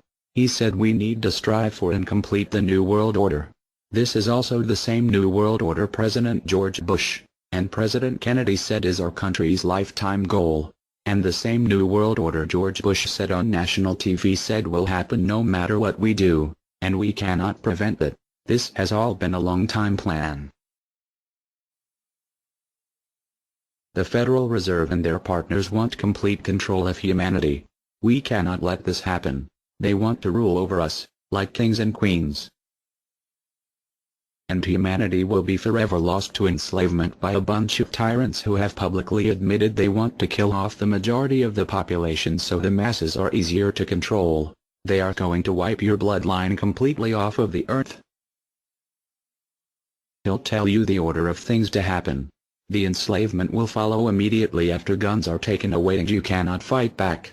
If they cannot get the guns before the economic collapse, then they will wait until the economy collapses. When the economy collapses, people will be starving. There will be looters and shootings.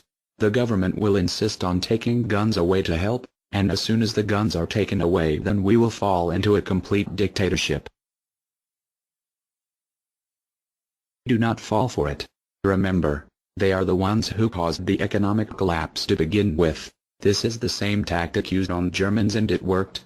So expect it. As soon as the economy collapsed and the masses were starving, the German government asked the people to give up their rights and they listened.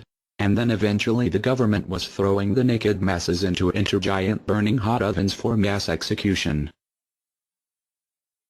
Do not give up your rights.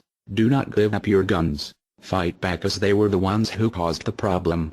Just so you know, the people who are behind this Federal Reserve scam and New World Order are the same ones who funded Hitler's campaign. Make no mistake, these people are as brutal as Hitler himself, even more brutal. In fact, now we are going to show you some. Assuming America grows some balls and we win, we will need an overall plan. We have come up with a perfect plan.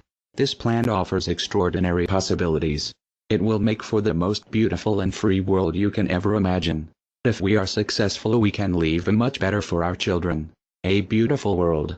Watch every minute of the rest of the video. Do not skip a single bit of it, as it is all important. If this one video gets out to and can change the world, this is your opportunity to make a difference. Please share this video. What you want with it, get paid for the views. We don't care.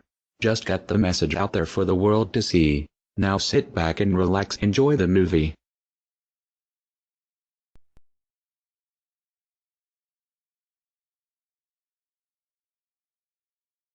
To you? Makes perfect sense. Okay. Anybody else want to throw anything out at us? Sir? I think you're an anarchist, so you don't know it yet?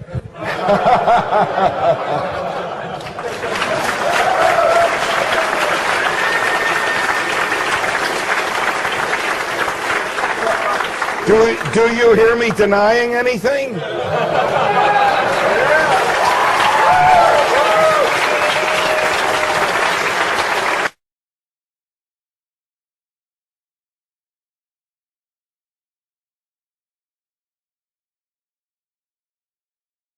Many people, when they hear the word anarchy, think of chaos and mayhem.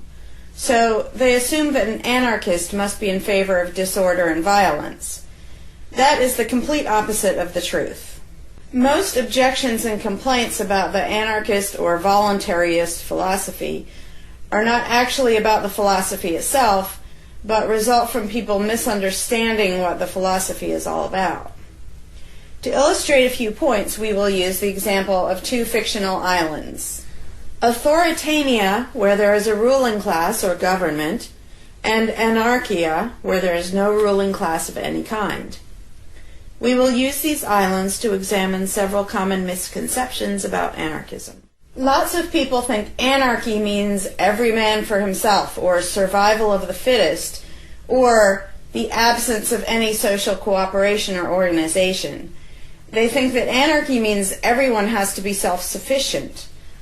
This comes from the false assumption that some kind of government is necessary for any organization to occur. Whether it's part of a republic, a democracy, a kingdom, or a dictatorship, a ruling class issues orders called laws and punishes anyone who disobeys them. That is not cooperation. That's domination. It's one group forcing its will on another. Authoritarianism can be used to force people into organized patterns, but that does not mean that people are incapable of organizing their activities without being forced. The most productive and useful examples of organization that we see today are anarchistic in nature. No one was forced to build the grocery store you go to. No one was forced to produce or sell anything in it.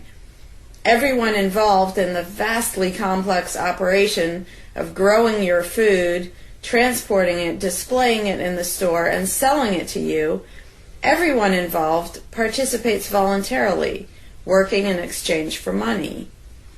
You and all the other store customers choose freely which store to go to and what to spend your money on. This purely voluntary arrangement allows for an amazingly complex degree of organized cooperation without anyone being coerced to participate. In contrast, under government, a very small group of people comes up with an idea and forces everyone else to participate in it and provide for its funding with tax dollars.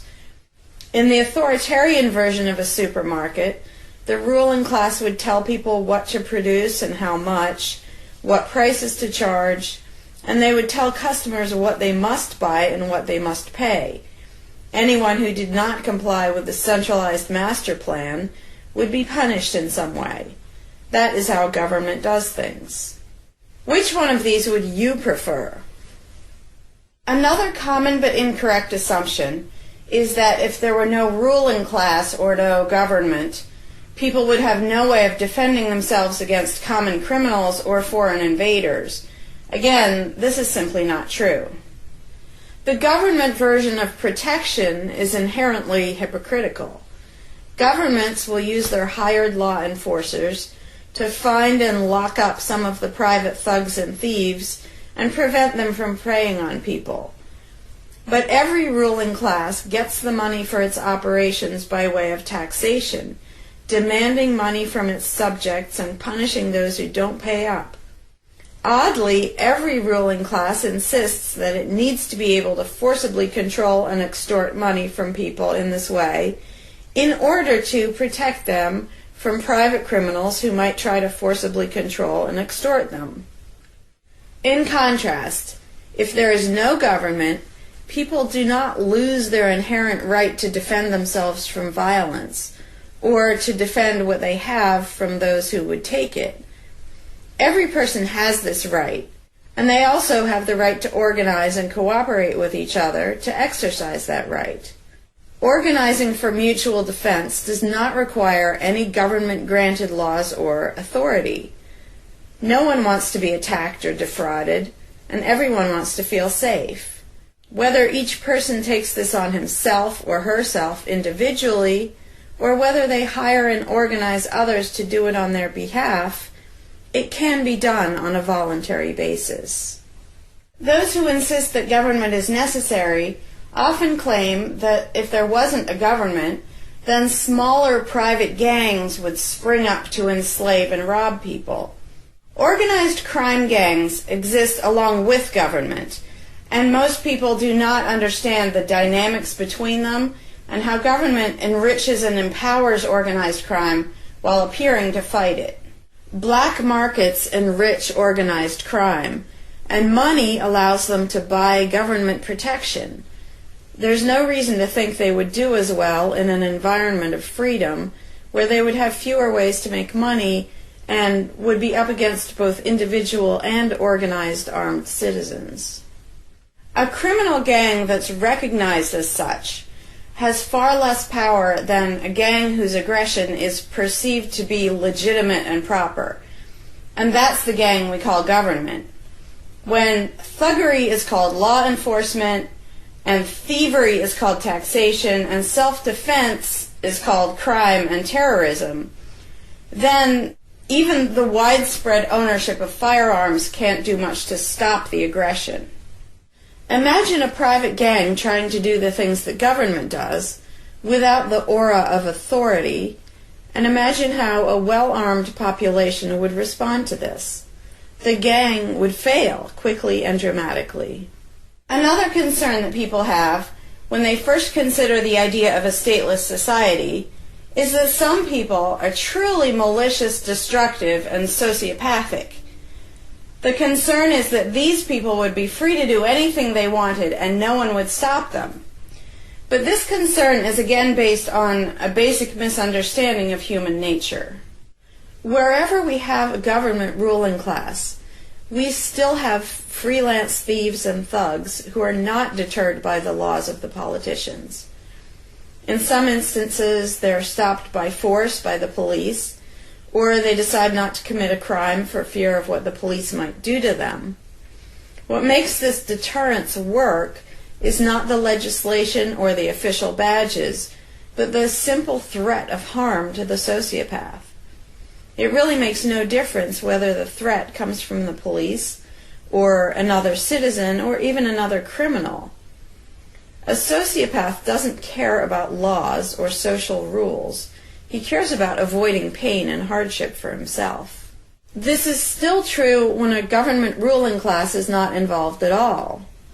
If the intended target of a would-be carjacker pulls out a gun, it doesn't make any difference to the carjacker whether that person has a badge or whether there's a law against taking people's cars. Discouraging nasty people from hurting others does not require special authority, only the ability to use defensive force. Ironically, though people hope that government will protect them, having a government, a gang which is believed to have the right to tax and control people, just creates one gang so big and powerful that normal people can't resist it. In short, to create a huge gang and then give it societal permission to control and extort people with the hope that this gang will prevent theft and thuggery is simply a self-contradictory idea, but that's what government always is. Some people might assume that if people organize for mutual protection and defense, then that's what government is. But there's an essential difference. People coming together to do something that everyone has the right to do, such as defend yourself, doesn't require any special authority. It's not government unless one group of people claims the right to do things which others do not have the right to do, such as taxing and controlling innocent people. Organized defense can be very effective without supposing the special right to rule over others. In other words, without being government. In contrast, governments rob the people they rule of far more wealth than private crooks could ever manage, making the idea of a protector government ridiculous. Another common objection to the idea of a stateless society is the notion that if not for a group of lawmakers telling the rest of us how to behave, we would all behave like stupid, irresponsible, violent animals. This claim implies one of two things. Either we normal people have no idea what is right and wrong unless and until politicians tell us, or The only reason we want to do the right thing and coexist peacefully is because politicians told us to. A quick examination of your own motivations will show you that neither of those things is actually true. It's particularly odd to make this argument in a society where politicians are voted into power. If the people and are just stupid, violent animals, why does almost everyone want government to keep the peace and protect the innocent? Would a population of vicious, heartless, evil people try to elect good people to keep the evil people in line? Obviously not.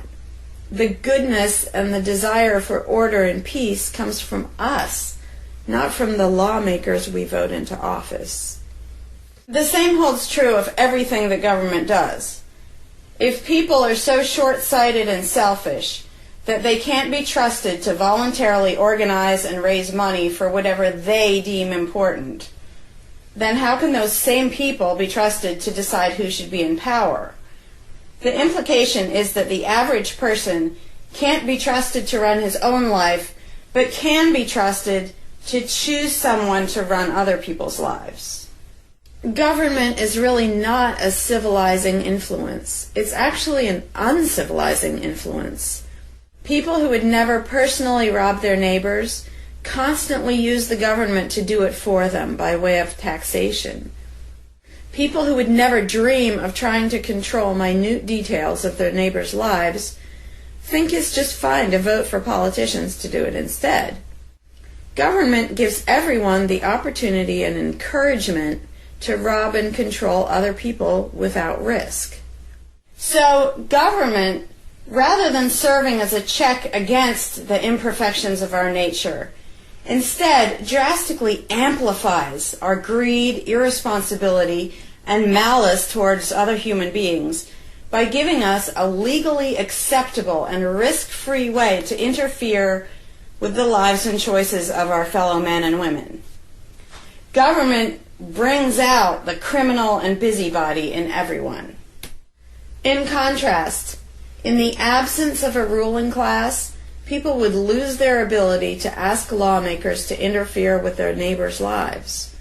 And we would not have law enforcers who could avoid responsibility for evil deeds by claiming that they were just following orders. Throughout history, far more theft, assault, oppression, and even murder has been committed by those acting on behalf of a supposed authority than by anybody else. Even basically good people, when they believe in government, will condone things or do things which they know would be wrong if they did them on their own. Most people know that theft and assault are bad, but they imagine that controlling their neighbors and forcing them to spend their money on things they don't want is perfectly moral and legitimate when it's done by way of the political process. Wrong becomes right when it's called taxation, legislation, regulation, and war. Anarchists know better.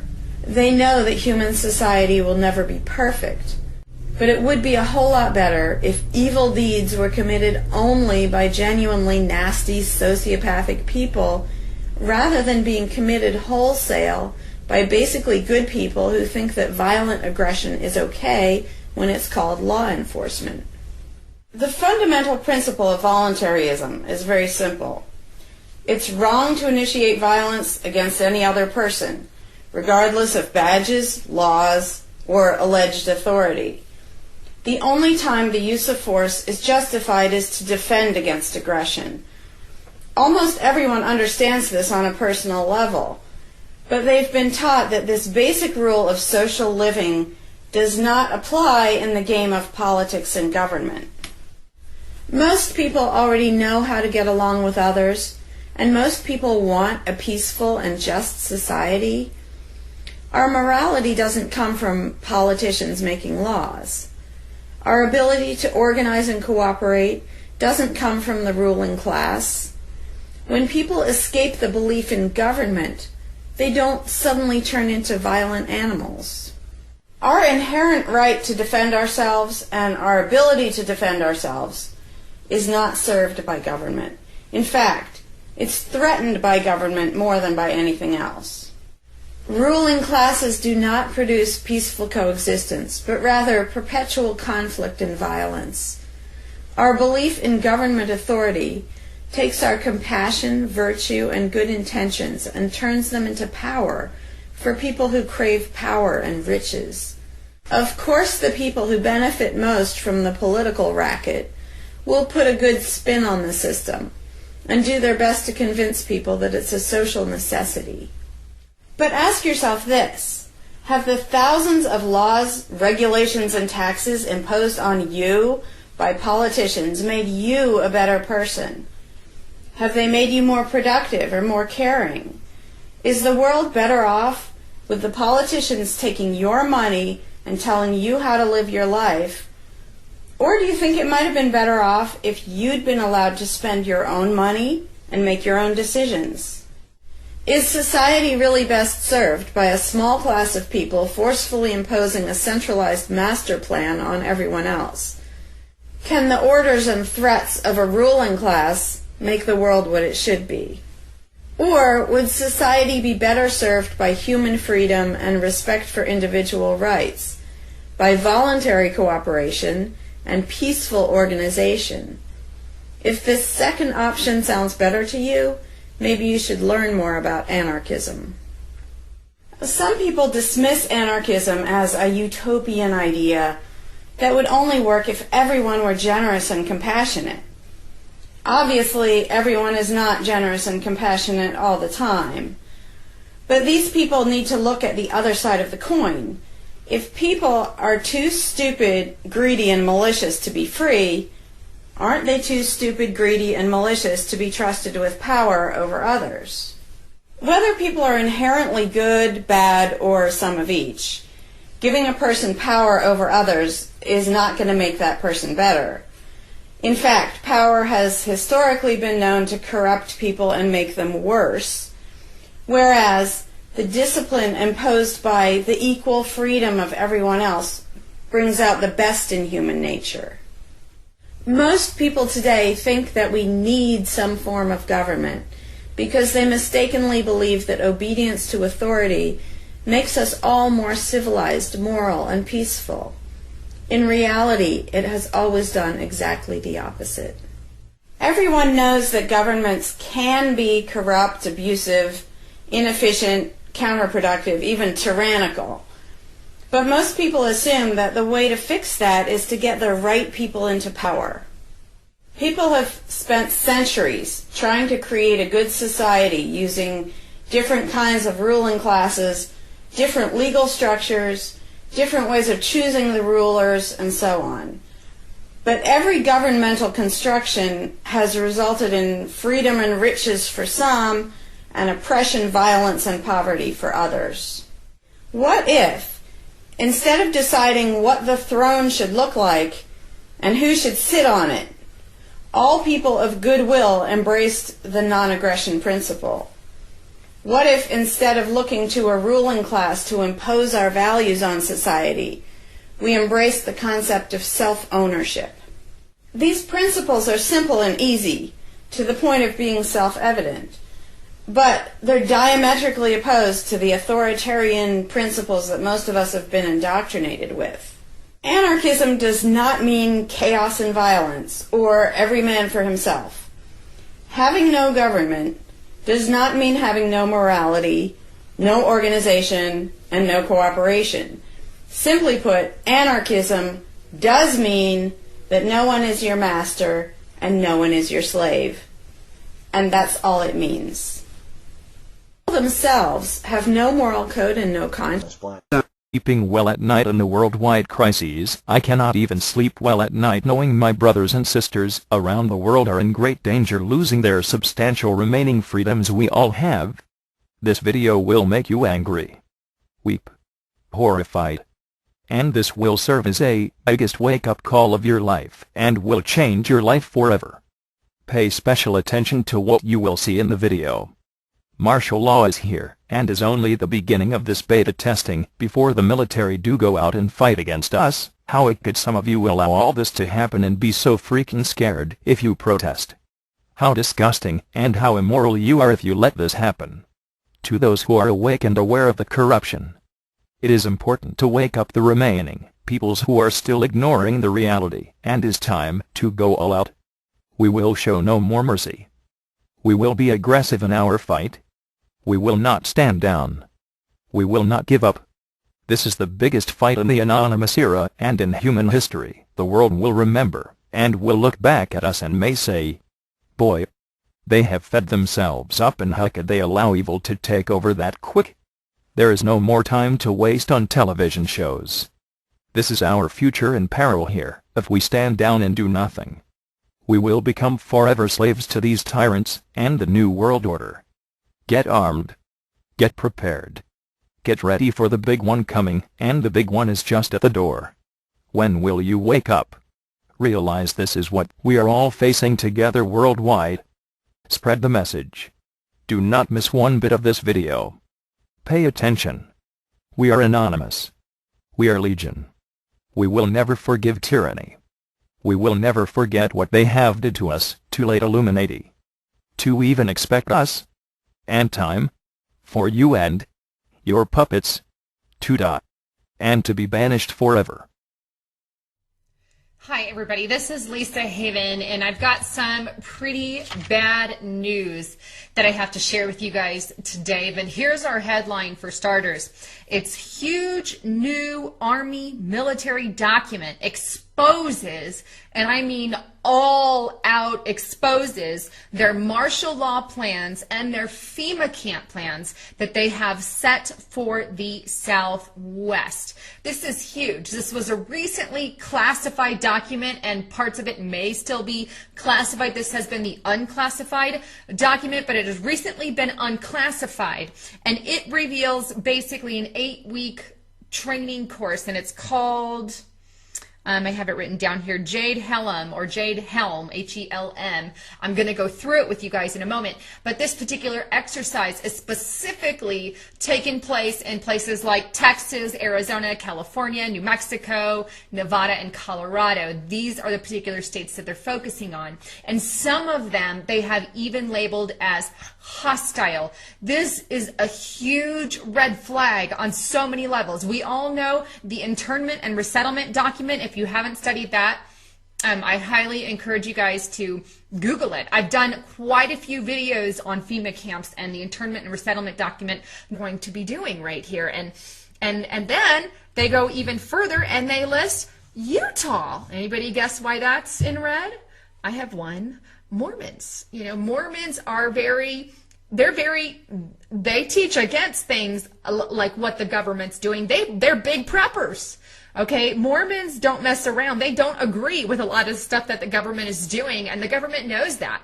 This is why Mormon area has been targeted. Utah, Mormons, Christians, and we have Texas.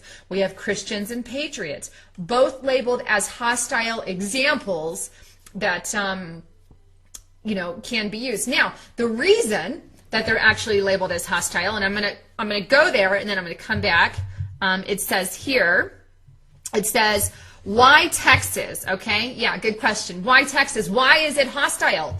And I'm going to read this in a moment, but before I jump ahead on that, let me just explain some of the other states because it's going to tell you in a moment. But here they have permissive California and Nevada and Colorado, and then they have uncertain about New Mexico. Maybe they're friendlies, maybe they're not. And then they have Arizona leaning friendly. I'm not quite sure why Arizona is leaning friendly, but they have it labeled as such. But these are their different labels and different stations that they have around for a reason. Now moving on. Why is there red here? Why is this hostile? Why is this hostile? Good question. That needs an answer. Well, here's what they give.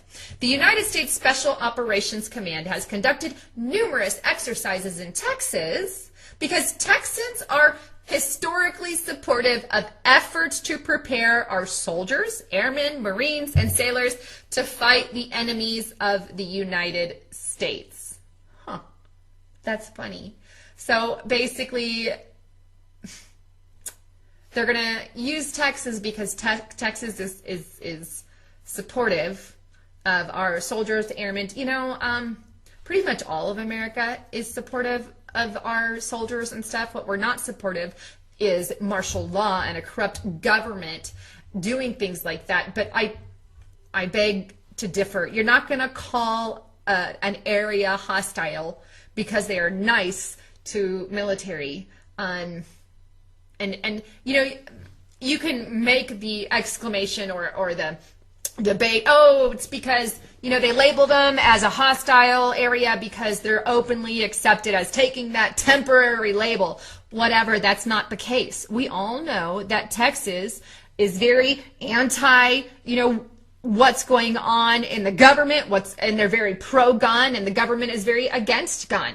This is why they're on the list. Same thing with Utah, but they've deliberately put them as hostiles, including the entire southwest of the United States in preparation. This is what drills are for. There's no other reason. Drill is to prepare for some event that could happen in the future. Obviously, they think there is a big enough threat to impose martial law that they are going to have such a drill. This is huge, and this is an 8-week-long drill, not to mention the civilian labor camps, which are also a part of that. And I'll dive into some of that towards the end of the video, but for now, I want to dive into this newest document because we're in hell over high water. This is what it is, and I hate to say this, but this is some of the biggest news that I have covered yet, and probably the most dangerous. And it's not a whole lot of pages, so let's just dive right in. All right, so here we are on the document. It's titled U.S. Army Special Operations Command, and as you can see, it's been unclassified. Now, this is a request to conduct realistic material training, which they're calling RMT. That's what it's going to be referenced in the future. And it's Jade Helm 15, Jade Helm 15. And this is put out or put together by the U.S. Army Special Operations Command. What is the purpose? They're very clear on this. The commander of the United States Army Special Operations Command, or the USASOC, seeks a written invitation and approval from local officials to conduct realistic military training within jurisdictions for joint military exercise, which they're calling JH-15. So basically, they're asking permission, and I do believe they have it, to go ahead and go forward with this realistic training. Now, first of all, why would we need some kind of realistic training here in America and in our own soil and with civilians? People are going to dress as civilians on this thing, as you're going to see. The only reason for that would be martial law implementation or, you know, rounding up a FEMA camps. There's a lot of reasons, but to make it realistic and to make it real, this is kind of the idea here. So what is, and here's where they get in a little more detail, but what is realistic military training? It says RMT is training conducted outside of federally owned property, meaning they want to use on our own soil outside of their own stuff. The RMT process is designed to ensure proper coordination between the Department of Defense representatives and local and regional authorities. It includes the following measures: risk assessment, medical and communication plans, MOU, MOA, and licensing agreement, including role players, legal review, ID of training staging areas, role players, airfield drop zones, for crying out loud, landing zones, letters of invitations behind from local officials, coordination with local, state, and federal law enforcement, meaning this is our military working with our PD, our local PD, our fire department, or whoever they need to work with to conduct things on our own soil. This is huge. It goes on. Let's move on to the next page. What is Jade Helm? Jade Helm is a challenging 8-week-long joint military and interagency unconventional warfare exercise conducted, here's the 6 places: Texas, New Mexico, Arizona, California, Nevada, Utah, and Colorado. 7, excuse me, I failed to mention one earlier, but 7 places, which you're going to see in a moment, that they're labeling some of these places as hostile on this particular drill, and there's reasons for that I'll get into. But their second bullet point here is JH is a U.S. Special Operations Command sponsored exercise to improve the Special Operation Forces UW capability as part of the National Security Strategy. It will run from July 15th through September 2015. Now, if you live in one of these 7 states, expect a huge a huge upkick in military activity from July, August, September for about a 3-month period. And that's huge. I live in one of these states. That's 3 months of crap that we could be hearing in the air and all kinds of military personnel and drills. Here's the thing. They're getting us used to military people being in the streets. That's martial law rule number 1. That's the first thing they're doing. And as you're going to see in a moment, these are normal things that we'll expect to see. Number 2, they're preparing to initiate martial law and maybe even roundups. This is not a joke. It's the real deal. Who's involved and where? Here. We have the Army Special Forces, the Navy SEALs, the Air Force, the Marine Special Ops, Marine Expeditionary Units, Airborne Division. This is a little bit of everything. Exercise locations. Here's their locations. So if you live in one of these counties, or I think some of them are town. We have Caldwell as a county. Some of these are, San Antonio, a city. But here we go. Bastrop, Smithsville, Big Springs, Caddo Lake, Caldwell, Cristobal, College Station, Del City, and College Station, Texas A&M is in that area. El Dorado, Golad, I might be butchering that, Junction, Leakey, Menade, Mountain Home, San Angelo, San Antonio, and Victoria. So if you live in one of these counties, of which I actually grew up in one of these counties, so have a lot of contacts there. I'll definitely be keeping information on that. But there they go. They're going to be running them all around there. And so beware if you're in those areas and get ready for some action. Now here, this is pretty, this ticks me off. I'm sorry, I don't know how else to put that, but I'm rather upset. Here is where they actually list in red and blue and brown and light brown different hostile areas. For this particular example or drill that they're doing, they have listed Texas and Utah as hostile.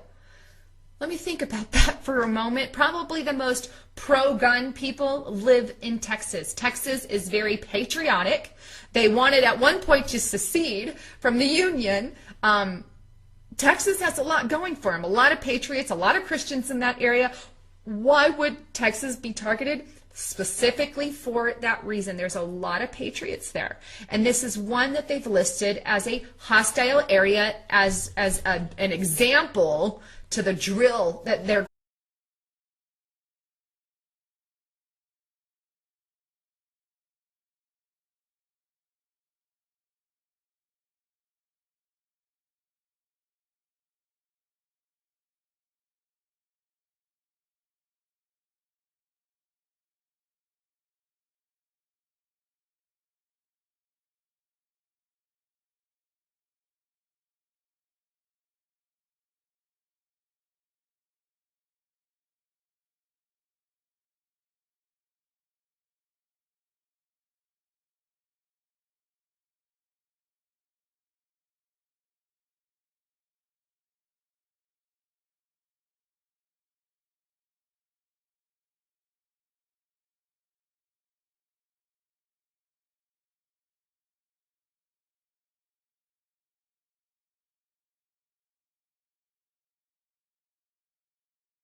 Everywhere you look. Corruption. We fight pointless wars over lies. Our future is in peril altogether. Wake up, America. You're in trouble. Martial law is already here. Expect an increase in military and police activity in the future. Wake up, America. You now under control by our tyrannical government. It is too late to complain. You should have complained at the beginning, when you had the chance. Now complaining will not make do. You have to rise up and expose everything. Wake up, people who are still in denial. The consequences of reality is here and now. Now it is time to get mad. I want you to get mad. This revolution will be the most chaotic and unprecedented in the history of mankind. The Civil War is here, America. Fight the elites. Learn to shoot a damn gun. Be ready what is to come. Do not miss 1 second of this video, as this is very important of any video. Spread the word. Burn it to a DVD, download it. Manipulate it, however. We don't care. We just need to spread the message out. All persons who are fighting against the New World Order, such as Anonymous, who has been working hard to take down the New World Order and expose everything. We are all in peril. If you think we are all safe, you must be mistaken. Not see, America is here, and it is time to take a stand. World War III is now, and the threat of nuclear war is imminent. Please wake up, and we call for Operation Wake the Masses. These events have been set up in succession, and now the New World Order is fast approaching, while Agenda 21 is now taking effect in America and throughout the world. If we lose this battle and fail to unite, then we allowed ourselves to get screwed down to the bone. Do not fall for one more trap. If you do, you will just be part of the problem Anonymous is dealing with. Global economic collapse is dangerously near. And for some of you, I cannot believe you are even sleeping.